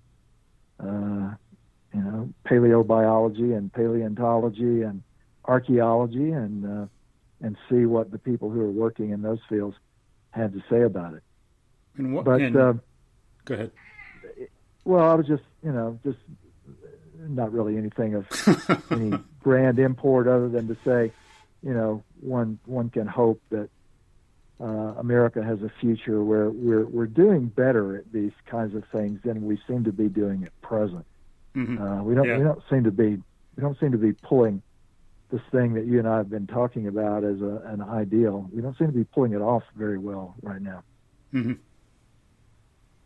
And I was going to ask, talking about some of your writings and stuff. So, you got a PhD in history. What got you interested in history, or being outdoors from when you were a kid? Well, I think a couple of things.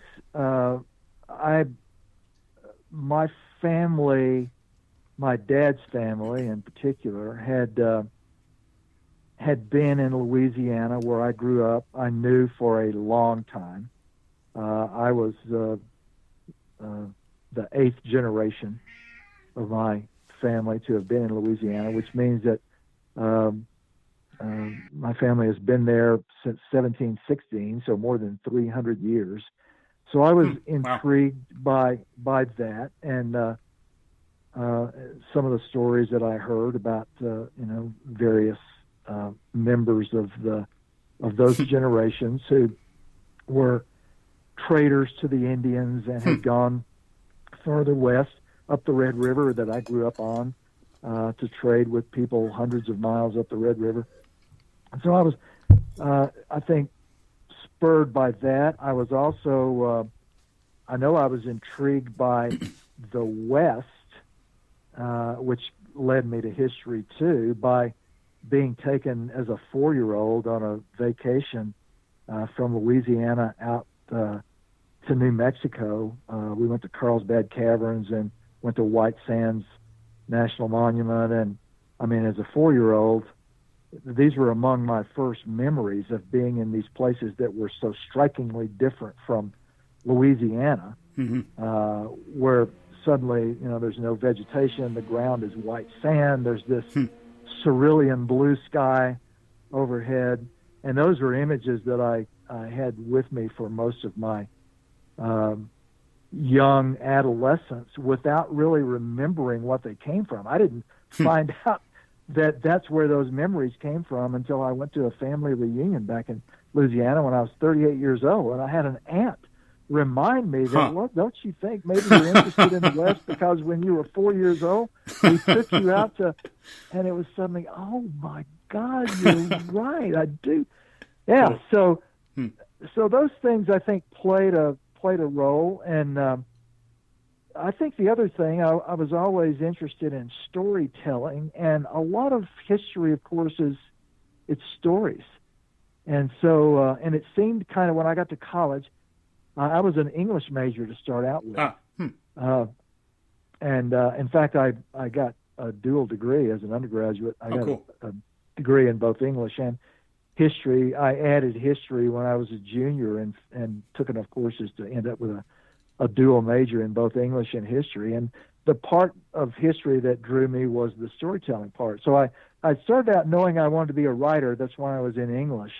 And I realized, I suppose at some point along the way, that the possibility for storytelling in a kind of a literary way was out there in history. So that's what I ended up with, and it became very, very specifically because of my family's background, and I think because of that early experience as a 4-year-old in out in New Mexico, it became a kind of the melding of all those was to tell the story in some kind of literary way of the West. And so that's kind of how it all managed to merge together into a seamless kind of thing. Now, where the science came in, I think, had to do with, being as a teenager, becoming very interested in science and the scientific method and how and I did that as a result of teachers that I had in high school and particular interests that I had. And so, anyway, the result, I think, of all those interests is kind of what I end up writing today, many decades later. Cool. What about the biology? Because, you could have ended up writing about being like Isaac Asimov and writing about the history of physics or the history of chemistry. Although he did do some biology, but why all this coyotes and American Serengeti and your new book? Why all this biology stuff? Well, that probably had to do with growing up in rural Louisiana, and as a kid, a pursuit that I continued into my late teens at least. I did what one does in rural America in the 1960s. I hunted, I fished, I backpacked, I camped all over the place. As soon as I got a driver's license and my parents would let me take a car, I drove out west and did some of those same things. So I think it was the relationship that I had early on with animals, with deer, as I write about in the Coyote book. One of the things that happened when I was a kid, when I was 12, 13, 14 years old, and was already interested in animals and in biology, was that I started seeing coyotes showing up in Louisiana. And that was not only shocking, but that was also fascinating, because I knew coyotes were supposed to be animals of the far west, of the deserts, of the plains. Mm-hmm. Why were they showing up in Louisiana? And and I knew that this was a new thing that was happening, because people who were before me, they had never seen these creatures before. Cool. And so, that put an idea in my head when I was probably 13 or 14 years old that ultimately led to the writing of Coyote America. When I'm in my 60s, I never let go of the idea that, wow, this is something that's really wild and fascinating. Why are coyotes spreading out of the West across the rest of the country? Mm-hmm. What's producing that? And I ended up, writing a book that attempted to explain it. Yeah, good book. I don't know how many times I've listened to it on Audible so far. But well, it's a book that's obviously had a lot of resonance for a lot of people, in part because coyotes are showing up everywhere, and there are a lot of people all over America who, never thought they'd be engaged with coyotes in the yard, who suddenly they're looking out the kitchen window and a coyote is trotting by. And I like the way it's a fascinating animal, as I'd say in that book. Except for us, I've never encountered another species that's got a story as intriguing as coyotes do. They just really have had a roller coaster of a biography through time, and it's very reflective of the human experience too. That's the reason I call coyotes avatars in that book. Is I think in a lot of ways their experiences in the world have kind of been a mirror of our experiences, and we've made them stand-ins for us. Native people did with their coyote stories, and we did the same thing with the Roadrunner cartoons, where Wiley kind of is an avatar for modern humans.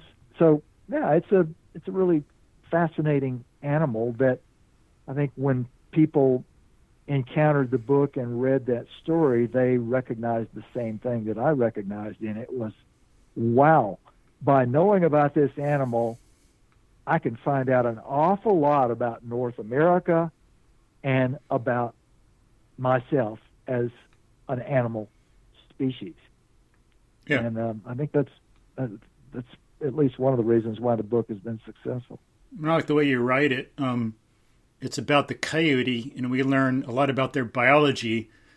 But instead of focusing only on that, you've got their history, their evolution, yes, their biology, their ecology, first culture, Native American beliefs about them, how they interact with modern culture. Yeah, it's like folklore. Yeah. Fascinating. It's as I said a few minutes ago, when I sit down and work on something, I always have a lot of questions, and so I tend to go to the fields of study that I think will yield the best answers to those questions. And what that meant was, with a book like that, you end up reading a lot of anthropology and evolutionary biology and history and cultural studies, and on and on and on. And so you just have to read in a lot of different fields, and that's kind of what informs that book, is information from a lot of places. Cool. How many years did it take you to write that? I know it goes back, it was like decades in the making, so to speak, and there was a lot of learning that went into it before you even sat down to write it. But what about the actual writing, when you finally made a decision to do it? How long did that take? Well, it took about 4 years to write it, and it probably wouldn't have taken that long. I probably could have done it in 2.5 years, but I was writing it at a time when I was still teaching at the University of Montana. I was still directing PhD students, and so my creative attention was getting pulled away to help somebody with a dissertation they were working on and so forth. So my creative energy was kind of scattered when I was first working on it. But about 4 years. It took about, I wrote chapter 2 first, and that's the chapter that is called Prairie Wolf.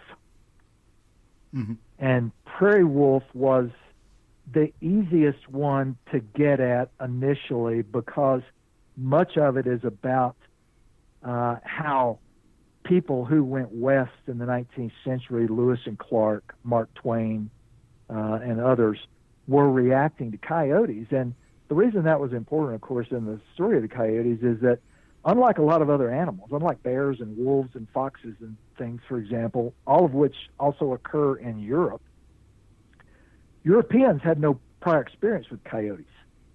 I mean, when Europeans came to North America, we didn't ever see coyotes until we went beyond the Mississippi River, because all the coyotes at that time were still in the West. And so this was a brand new animal, and nobody knew exactly what to make of it. In other words, instead of coming at the animal with centuries of stories and folklore traditions the way Europeans did with bears and wolves, we sort of took on coyotes as a blank slate. And so I had all these books in my library that preserved these early descriptions of initial encounters with coyotes. And so I started out doing that. So I wrote that second chapter, Prairie Wolf, as the first thing that I wrote. And then it wasn't until probably a year later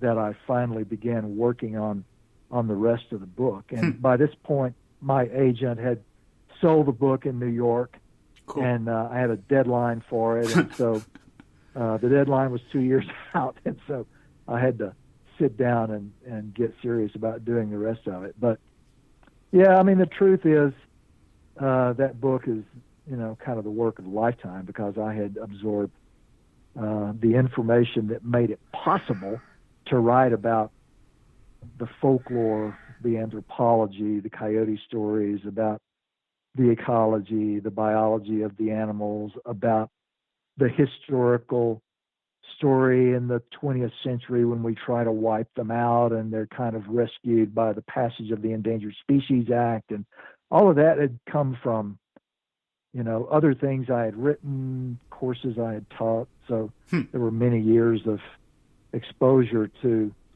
the information that went into that book that I was able to draw on. But yeah, took about 4 years in sitting down and writing it. How many books do you think you read that went into it and informed it? Oh, geez.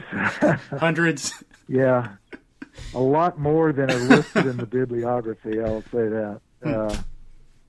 Yeah, I don't know. There's no telling. I've read a lot of books on this, but is it pretty much books that you found out about yourself, or did people say, hey, you might be interested in this, or did you have someone like a research secretary finding mentions of coyotes, or what? Well, I mean, it's all of those things. It was all of those things, but I will tell you that my primary exposure to a wide-ranging literature had to do with the fact that I taught graduate courses to master's and doctoral students at the University of Montana. And because many of the doctoral students, of course, were writing dissertations and then going out into the market and trying to get jobs as professors at other schools. I mean, one of the things that this gave me as as their professor was a conviction that I had to make sure that they were on top of all the latest literature in the field. And that meant I had to be on top of the latest literature in the field. So one of the things I did, and I did this for many, many years, I don't do it anymore, and I'm happy to not be doing it. But at the start of every fall semester, because I always taught a graduate course in the fall semester, one of the things I did before the fall semester began was I would spend about a week sitting down with all the press catalogs from all the university presses and the New York presses that published in things like history and anthropology and Indian studies and environmental studies. And I would sit down with all the journals in the field and look at all the reviews, and I would add all the new bibliography, all the new books that had come out since the last time I had taught the course, which had been a year before, to the new bibliography. And so what that would do was that not only exposed my students in the classes to all the very latest stuff that had appeared, but it was exposing me to it as well. And so it kept me on top of the literature. I mean, and I did that year after year after year after year. So it meant that when I would sit down to write a book like Coyote America, I was aware of all the latest literature on wolves or coyotes or canids or evolutionary history of North America, or the latest stuff on the coyote folkloric stories in anthropology or whatever. Cool. So and then all those other things you mentioned. I mean, the students themselves were always exposing me and everybody in the seminars to new things that they had found. I mean, there are several books in Coyote America that some graduate student walked into my office one day and said, by the way, have you read so-and-so? And I would say, no, well, man, you ought to take a look at this and I would immediately go to the library and grab a copy of it. And because I would trust the students because they knew what I was interested in as much as I knew what they were interested in. So they would turn me on to brand new things. And there were things that ended up in Coyote America that, that students turned me on to. Cool. So it's kind of that, it's just sort of a lifetime of the happy coincidence of being in a profession that keeps you aware of the latest ideas that are out there, and then being able to fold those into a book, hopefully into a readable kind of way where people who sit down with the book can benefit from the kind of things that I've benefited from being exposed on that. Yeah, and that's another, just the quality of your books is another sell for the big picture thing, or what David Epstein calls range in his book. Range, what is it? How specialists triumph in a generalized, how generalists triumph in a specialized world. Right. I think that's not really, it's not really a specialized world. There's no such thing. I think that seems to me just like what the publisher wanted to get people's attention, and it did. It got my attention, but I don't think it's really a specialized world. It's a generalized world, but yeah, the generalization thing helps. Just like, and actually I found out about the folks at Johns Hopkins in that book. It's one thing that Epstein mentioned is evidence for his hypothesis. But same thing, like I know on my part, I have a degree in philosophy, and so it's like, yeah, I'm like, give me everything. Math, physics, chemistry, history, biology, ecology, literature. Yeah, and what that's all based on is being intellectually curious about a lot of things, and that's a great trait. Intellectual curiosity is a wonderful thing. It keeps you. I will say, I'm not sure that most of the brightest minds I've ever been around, I've ever heard any of them utter the phrase, "I'm bored."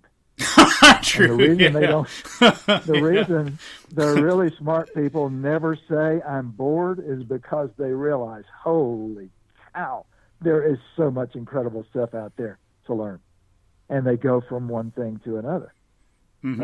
So, anytime I hear someone say something like "I'm bored," I always think, wow, lack of imagination. Yeah, I just think, man, I feel sorry for you. It's like, it's like, I wish I could give you some of the stuff I'm interested in so you could and hook up our minds so you can go figure it out for me. But yeah, it's like too much ideas about specialization in the culture. If we knew more history of science, I think that'd be a remedy for that too. Just like Galileo, his dad was one of the ones that studied music and developed modern opera. Galileo knew music really well. And when he first started studying motion, things falling, free fall, when he did his pendulum experiment, one of the first things he did was have strings on a board, and he'd roll a ball down, and he knew music so well, he could sing a song and knew how long the syllables were, and he could do that for some rolls or hear the strings as the ball hits them, and he knew that the further down the platform the ball went, the quicker or the longer it took for a sound. So he could adjust them so the sounds were coming at a constant rhythm, and he saw that the strings were getting longer. Richard Feynman did experiments on ants to see what made them move. He could play the bongo drums. The great physicist, Nobel Prize winner. Galileo, he was a great writer. I've read some of his stuff, and it's just, even the translation in English is just gorgeous. I love reading some of his correspondence and letters and scientific writing. very well done. So that, I'm sure you've done this as well, but I will just say for the benefit of your listeners to your podcast that one of the things that has on more occasions than I can enumerate enabled a sort of a striking of the chord of interest in the history of science has been the simple act of setting up a telescope, pointing it at Jupiter, having someone who, and this seems to be true of the vast majority of people, who knows nothing about Galileo or the Galilean moons, look through a telescope and see the 4 Galilean moons laid out around Jupiter. And then you can tell them the story of Galileo contriving to invent a telescope that he began pointing at objects in the sky, the moon, the brightest planets that he could see, of course, which would have been Venus, which doesn't give you a whole lot, followed by Jupiter. And when you look at Jupiter, what you see is not just the bright planet itself, but, and you can even do this with a good pair of 8-power binoculars, you can see the 4 Galilean moons. And it's the principle of watching those moons revolve around Jupiter that made Galileo realize that Copernicus had been correct. That, in fact, this principle of smaller objects orbiting around larger objects was true of the solar system itself, of all the planets revolving around the sun. And here was the evidence of it. All you had to do is look through a telescope at Jupiter, and here are these 4 moons. And just having people look through a telescope, I've always delighted in showing this. And I've had people who, I've got a friend with a PhD from Stanford and a wife who's got a PhD from one of the universities in Poland, who, in the case of Jared, who teaches in the Ivy League at the University of Pennsylvania, and they were out here visiting me a couple of summers ago, and Jupiter was hanging like a street lamp in the sky one night while we were sitting out drinking and talking. And I said, so have you guys, have you seen the Galilean moons lately? And they both looked at me, and I could tell they had never seen the Galilean moons at all. Had they heard of them? So did they know what you were talking about? They knew about Galileo, and I think when I said Galilean moons, things began dawning on them. But we set up the telescope and sat there, and here's Jupiter, and there, of course, are the moons, and they were just open-mouthed at it. And so it's just a simple thing you can do. Jupiter and Saturn and Mars are all 3 in the sky at night right now, and Venus is in the southeastern sky early in the morning. But we've got 3 of the planets that are in the sky this summer. And all you have to do to turn somebody on often to the history of science and how we have figured things out. And Galileo, that was 1610. He's not alive that long ago. Charles Darwin wrote On the Origin of Species, giving us a sense of what evolution is all about and who we are.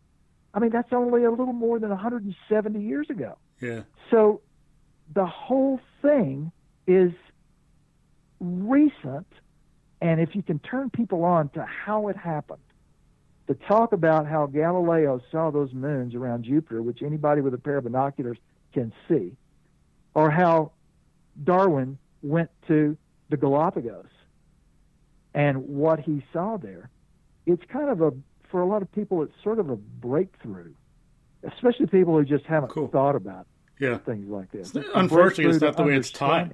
Yeah, if it was taught differently, it'd be totally different. It'd be great. Well, yeah. All I can say is, I've never, tried to teach any of this sort of stuff. Well, I take that back. I have talked about the Galilean moons in a class, and have sat and It's the same thing that I've gotten when I used to at the University of Montana. Usually the first class of an undergraduate class in environmental history, the end of the first class of the semester, I always used to ask them this question: why do you think everybody all across the United States, from Maine to Arizona, sets the thermostat at 72 degrees? And that would be the end of the class. And the next time we met, 2 days later or the next week, the students would come in and I would say, okay, tell me, why do we set the thermostats at 72 degrees? Well, I won't say that hardly any students had any idea about why we did it, but once you told them what that was all about, it was like showing somebody the Galilean moons. It's suddenly a Sweet. kind of you can just see a light bulb going off in people's heads. Beautiful. You mean, yeah. What kind of things would they say? Well, they would say things as an explanation it was usually because it feels comfortable. And of course, the proper response to that was, why does it feel comfortable? Yeah. Why does 72 degrees feel comfortable to you? And 62 feels a little too cold. And 87 feels a little too warm. Why do you think that's the case? Well, and usually was as far as anybody would get. Yeah. But it was pretty much all or most of the reasons were just kind of what's going on here and now. Like AC is to be designed that way. Maybe some engineer would say it functions best that way or something, but pretty much no one would take a historical perspective.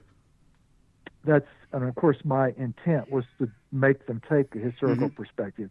But it's one of the reasons why I said earlier when we were talking that we Americans in particular seem to have a myopia a nearsightedness when it comes to imagining ourselves in nature. We just don't seem to have the ability to do it very much.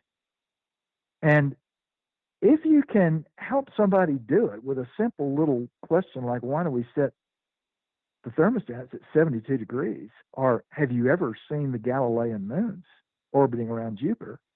I mean, if you can do that, sometimes that provides a kind of a light bulb moment and a breakthrough for people where it's one of the great phrases. I had somebody introduce me one time and say,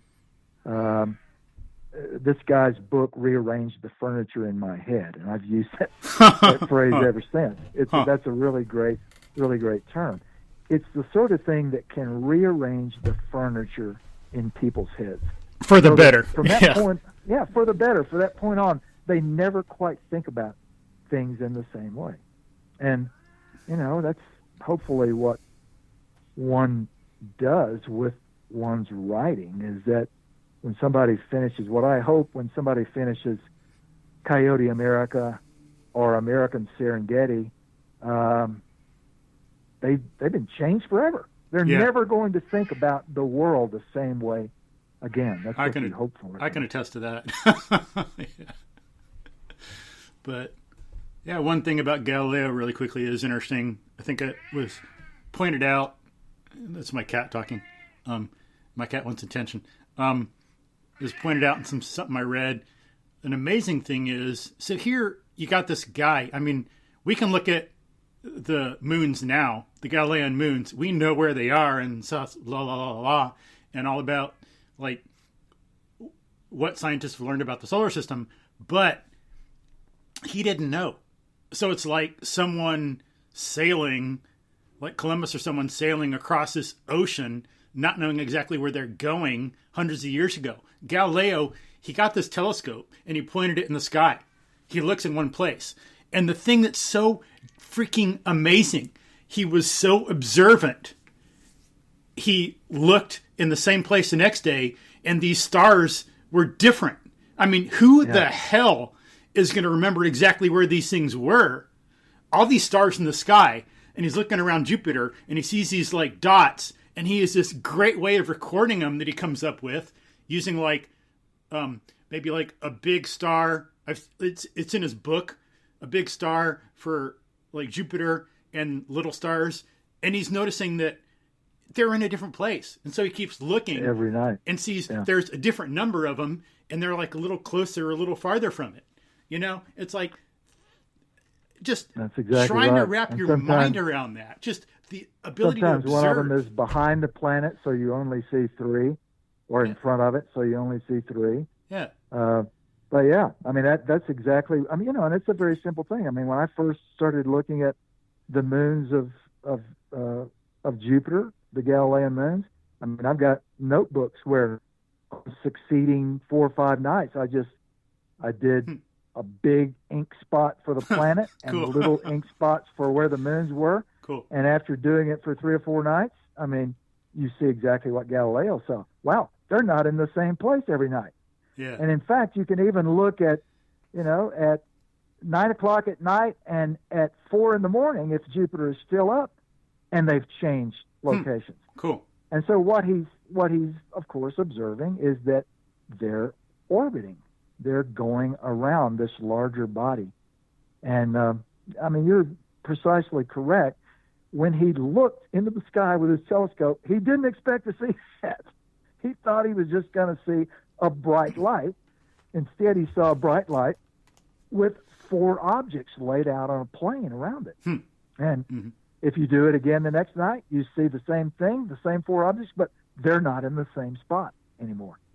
And wow, that becomes one of the great breakthroughs in human consciousness and awareness, that simple act of doing that. Oh, yeah. And then he also, one thing that makes it even more incredible, a lot of people believed before his time that in the heavens, nothing changed. Only terrestrially was there growth and decay. In the heavens, there was no growth and decay, no change. So some people would see that, what he did, and would dismiss it. Oh, I didn't really see that. There was a problem with my instrument. I need to make a better telescope or something. It was just some weird thing. But to stick to the evidence of the senses and to know to do that, and that's how we get concepts, and to have that Aristotelian perspective instead of the Platonic, that's another amazing thing. To be so observant, but then to like shatter that idea that nothing changes in the heavens. It's like just mind-boggling on so many different levels of what he did. Just that simple thing. Yeah, that simple thing. And of course, that simple thing took place in biology too, because at the time Galileo was doing Starry Messenger, I mean, everyone looking at the world around them believed it was formulated around what they call the Great Chain of Being. Oh, yeah. And the Great Chain of Being included everything from humans down to every animal, every butterfly, every insect, every vegetable, every plant that was on the face of the earth. And the idea was that all those things had been invented, had been created at one moment in time. They had remained unchanged, just like the heavens were supposed to be unchanged and constant. From the very moment of their creation, they would always remain unchanged.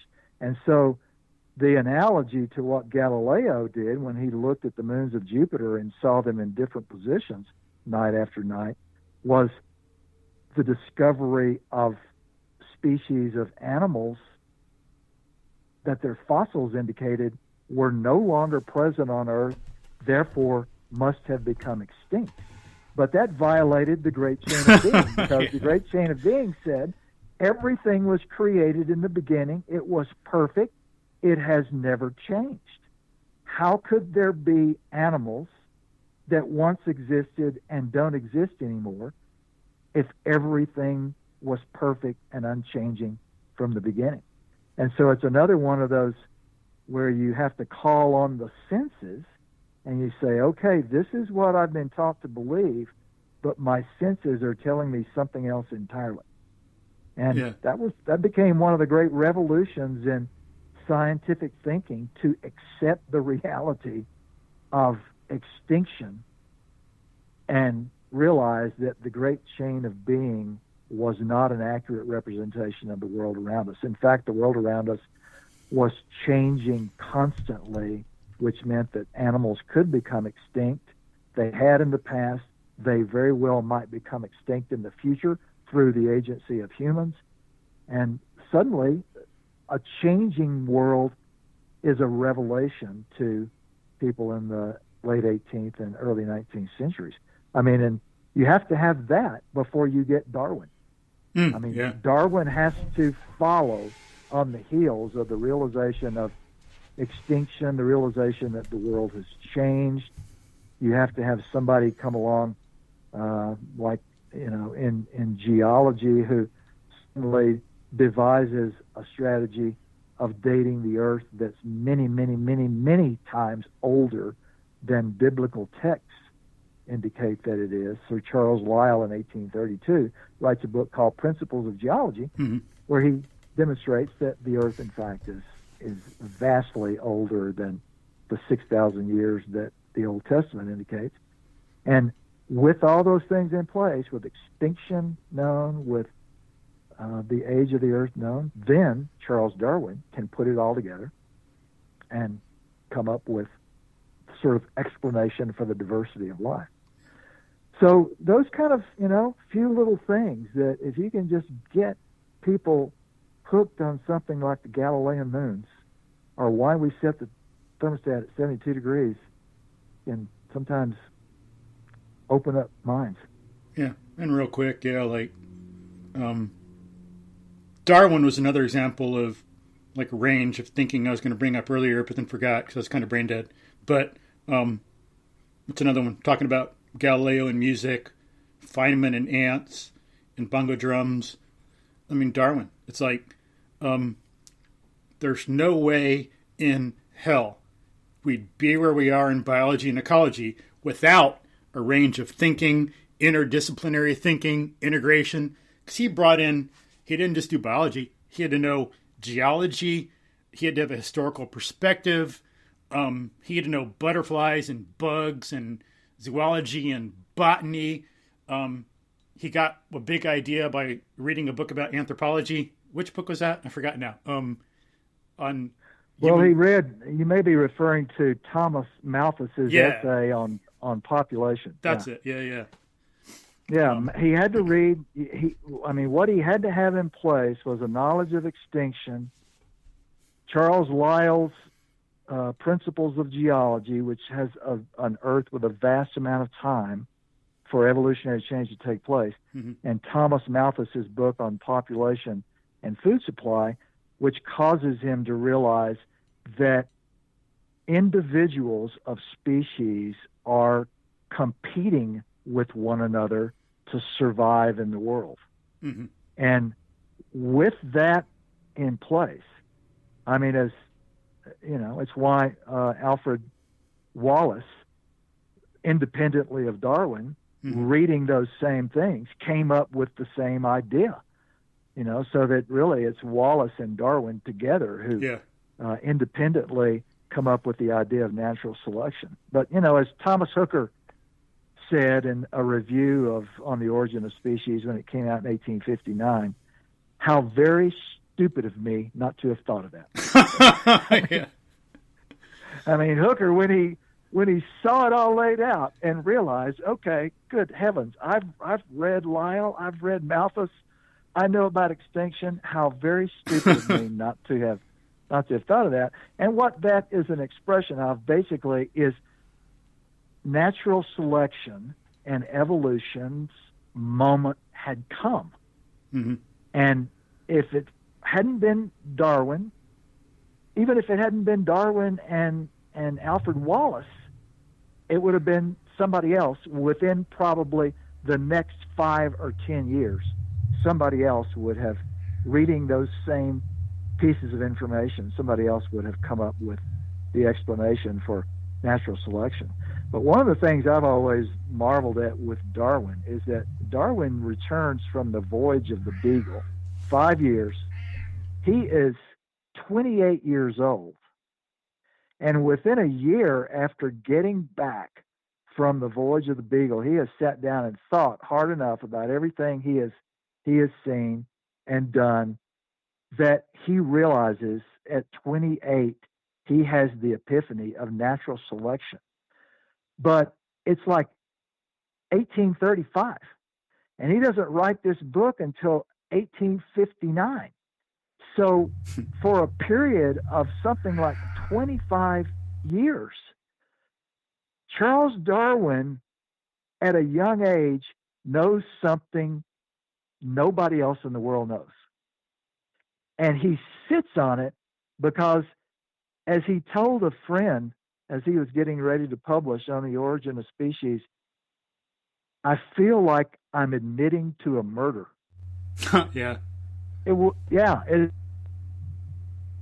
I know the explanation for the diversity of life. And once I tell everybody, it's going to be like confessing a murder. It's going to be, we're never going to be able to go back to the old way that we thought about who we are as some special, exceptional creation that's different from all the rest of the life on Earth. And so, that's kind of, that's always left me a little breathless, that this guy knows something nobody else in the world knows for 25 years except Alfred Wallace, and Wallace doesn't come to it until the early 1850s. So Darwin has at least about 20 years where he realizes, man, I know something about the planet and about life, and nobody else knows it. And if I tell him, it's going to be like confessing to a murder. Yeah. It's kind of like Newton. He waited a long time, too. People had to get him, come on, publish your Principia. No. Yeah. So he sat on that for a long time, too. What? He was like, I don't know, 1821. It was like over 2 summers or something during a plague in London, sent home from Cambridge, that he did all his work. I mean, imagine discovering what he did about light and gravitation in like 2 summers when you're at home. It's like, God, genius. Yeah, it's Principia is a work of genius. There's no doubt about it. Yeah, but yeah. Oh, and then in regard to interdisciplinary thinking and the importance of range, it's like and then we get into biology. Besides the things, besides the things we mentioned, we get in chemistry, physics, mathematics. All that stuff informs it nowadays. And again, no way in hell would we know without that interdisciplinary thinking. But yeah. No, that's exactly it. So speaking of interdisciplinary thinking, I've got a book to work on. So okay, you and I've been talking for a couple of hours here, I think. Yeah. My cat's getting hungry. I keep having to put my podcast recorder into mute to try to not have him dominating the conversation too much. So I better feed him and feed myself. Your cat is hungry, and I've got a book. I've got Wild New World to work on. So, wow, what a wide-ranging conversation. I don't know that I've had many podcasts that have covered this kind of ground. Cool. Yeah, it was great. I loved it. It's like not what I intended to discuss, but you got to adapt. It was great. It's like didn't expect it. It was awesome. But yeah, excellent. Could you tell folks really quickly about your book, like a minute or two, and you got a minute or two to tell them about your book, and then we'll sign off, or how's things looking? Yeah, so you want me to talk a little bit more about Coyote America? Either that or Wild New World, whichever you prefer. Oh, Wild New World? Sure. Well, Wild New World that's the one I'm about to go and work on. I'm working on it's a book of 10 chapters, and I'm working on chapter 8 right now. So 7 chapters plus the introduction are done, and in fact they're off to my editor in New York. So I've got 3 more chapters to do. I'm working on chapter 8. I mean, essentially the full title of the book is Wild New World: Humanity Encounters America's Animals. And what a title that broad implies is just what you would think. This is a big history spanning large amounts of time of how North America is populated by the species of birds, animals, and reptiles. I don't do much by way of insects and other species, but particularly birds and mammals is sort of my focus. Mm-hmm. How North America is populated by not all of obviously all the mammals and all the birds that end up in North America, but what I try to do is write a book that focuses on the ones that become important in the human story. And so among the birds, of course, things like ivory-billed woodpeckers and passenger pigeons and snowy egrets and the great auk and creatures like that. And among the mammals, of course, the canids, the wolves, the coyotes, the ungulates, the bison and elk and sheep, wild sheep and deer and animals like beavers and otters, particularly sea otters, because they play such a large role in the fur trade story. Mm-hmm. So what I do with the book essentially is this: it starts with the Chicxulub impact of the meteorite that wipes out the dinosaurs. And I started that far back because what I try to do in the first chapter is to explain how, through indigenous evolution of a few families of animals, for example, the horses, the camels, the canids, all evolved in North America in the wake of the Chicxulub impact, and they then, having evolved in North America, end up spreading around to the rest of the world.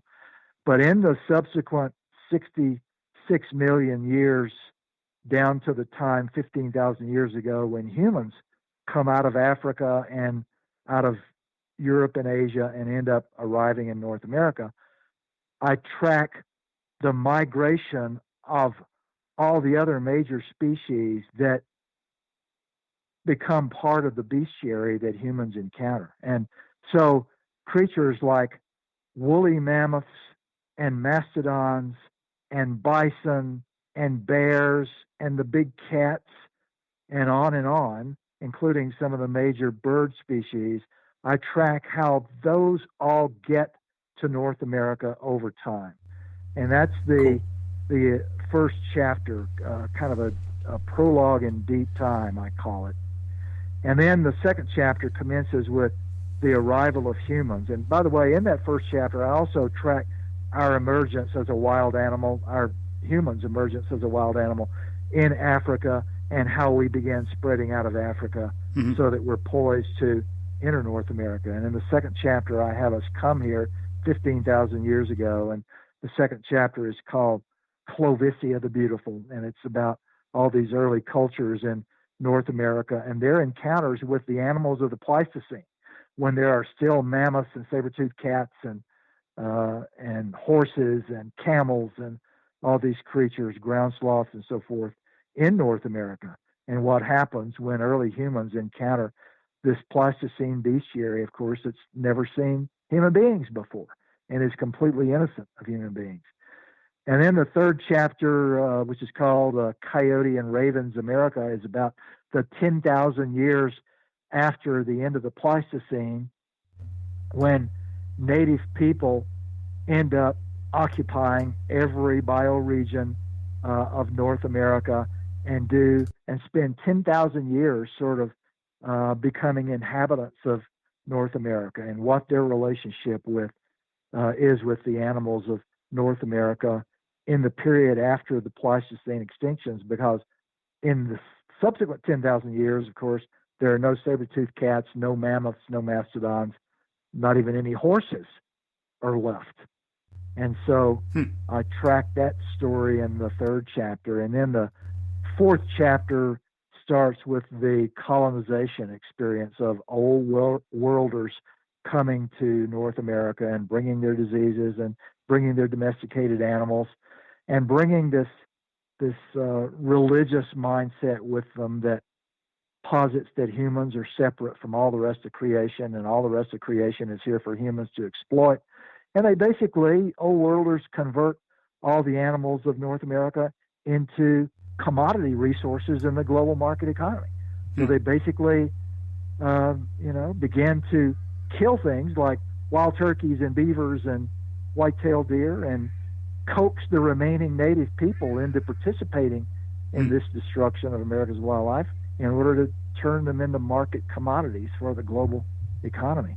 And so the chapters then go from there. I talk about, I carry the story into the American West, and I talk about, of course, all the naturalists, the Alexander Wilsons, the Lewis and Clark, the John James Audubons, all the people who are the major naturalists in early America who participate in the discovery of all these creatures and sort of the beginnings of an ecological understanding of America. And the story is going to take us right down into the 21st century, where we're, of course, in the beginning phases of a sixth extinction, where we're causing, as a result of climate change and perpetuation of a market economy and a rising population of humans, we're precipitating a whole new extinction scenario. So it's a big picture story from 66 million years ago down to the present day. And it'll all be done in a book. It's going to be a little bit bigger book than Coyote America. Coyote America was just short of 300 pages. This book may be something like 350 pages or so. But it's not going to be some mammoth thing. I mean, the whole idea is to make this a readable story with a lot of stories in it, so that, I mean, there are a lot of things out there to read. What one hopes is that one can write a book that's intriguing enough that among all the possibilities for sitting down with a book, this would be one that you would sit down with and you wouldn't put it away for something else. You'd stay with it and track the story all the way through 66 million years. Interesting. So, yeah, that's what I'm working on. As I said, I'm on chapter 8 of it now, so there are 3 chapters left. It's supposed to go to my press, which is W.W. Norton in New York, in June, which means that it'll be out sometime in 2022. Cool. Good. Is it going to be on Audible right away, or is that going to take a little longer? Well, who knows? I love Audible. Yeah, I have no idea. I mean, presses always like to publish, a cloth edition first. Yeah. And then all the other forms over time. And so Audible editions and CD versions and Kindle editions and paperback editions, all those things usually follow within the first year or so in a fairly regular progression. Cool. Now, weren't there species of hominid in the United States before Homo sapiens? Well, there was. I mean, Homo sapiens are the only ones that have ever been in North America. Oh, I thought there were others. I thought I read that, but no. No, Neanderthals went extinct 40,000 years ago, and so Neanderthals were the last other group. Neanderthals and Denisovans were the last 2 groups in our genus, but different species, that were still around, but those both disappeared 40,000 years ago. Now, there was an archaic form of human that was still around on an island or 2 in Indonesia. It looks like maybe as recently as 15,000 years ago. But the only humans that have ever been in North America are Homo sapiens. What about pre-hominids? Haven't been there? Been some of them been here like a few 100,000 years ago or something? Not in North America. I mean, in Europe. I mean, Homo heidelbergensis got into Europe about 800,000 years ago, and probably into Asia too, but certainly into Europe. Heidelbergensis fossils have been found in several different places in Europe. But no, none of the antique species ever made it to North America. North America and South America are the last continents hominids ever get to.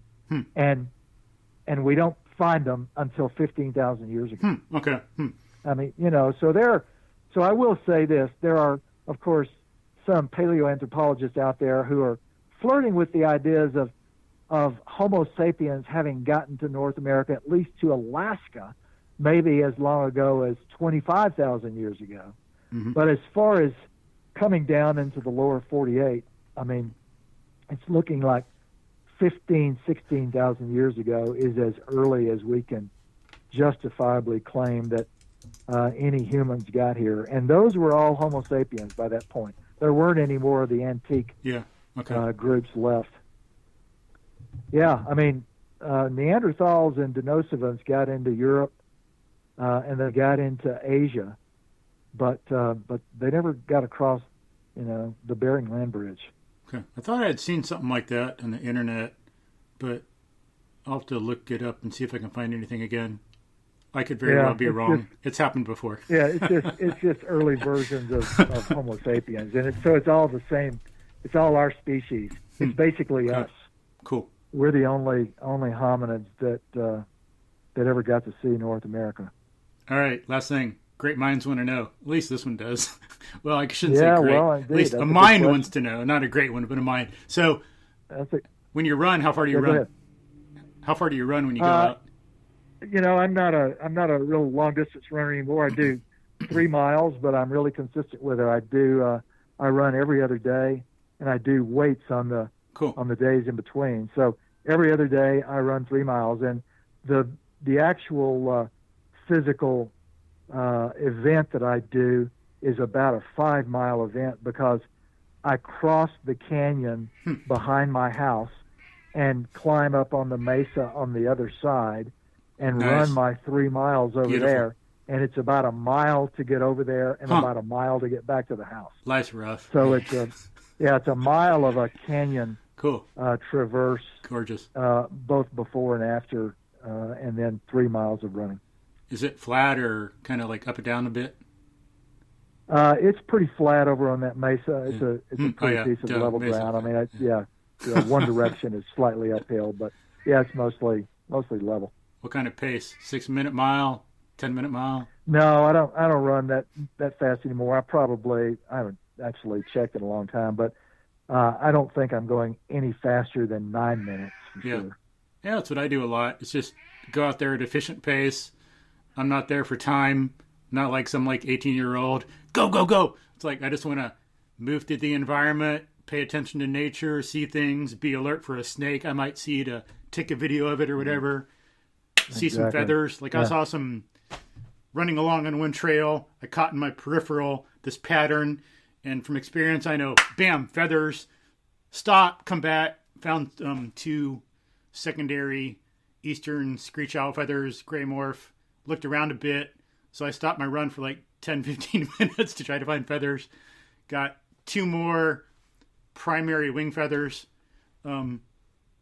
Otherwise, some people would not care, and they're just run back. But I do it in part to explore, so 8 to 10 minute miles, be efficient, make it feel like it's not much.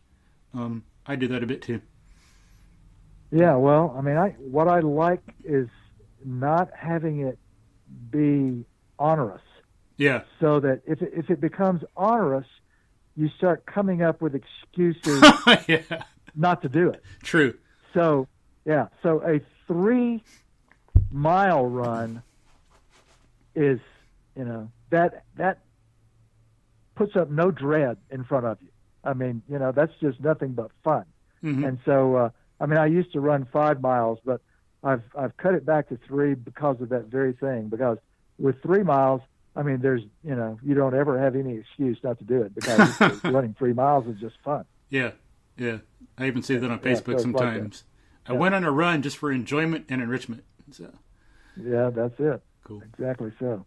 All right. And of course, it's the fountain of youth, too. Yeah, true. I talked to, think of his name right, Bernd Heinrich, the biologist. Oh, yeah, sure. He's like he still runs. He's 80. He said that everyone he knows who doesn't exercise has said like hip and knee problems, but he's just fine. That's exactly the way I am. Same thing. I don't know what he does. No problems at all. It's because it's because we evolved to be runners. I mean, that's what we're supposed to do right to the very end. Yeah. So it's once again, it's thinking like a Paleolithic. I mean, we evolved to do this, and so that's what we're supposed to do. We're not supposed to sit around on the couch and watch television for 9 hours a day. We're supposed to be doing physical things. Yeah. No biology, no ecology. That's KNOW, not NO. Okay, so be true to your nature. Yeah. Cool. Well, Michael, I've enjoyed it, man. It's been a wide range of conversation. Yeah, awesome. I loved it. Thanks for staying a little over, answering a few questions. But get back to your book. Well, we need to read it. So. Okay. Well, thanks. I need to write it first. So let me get to work on it. Cool. All right. Have a good day. Thanks. All right, guy. Okay. Bye-bye. Bye.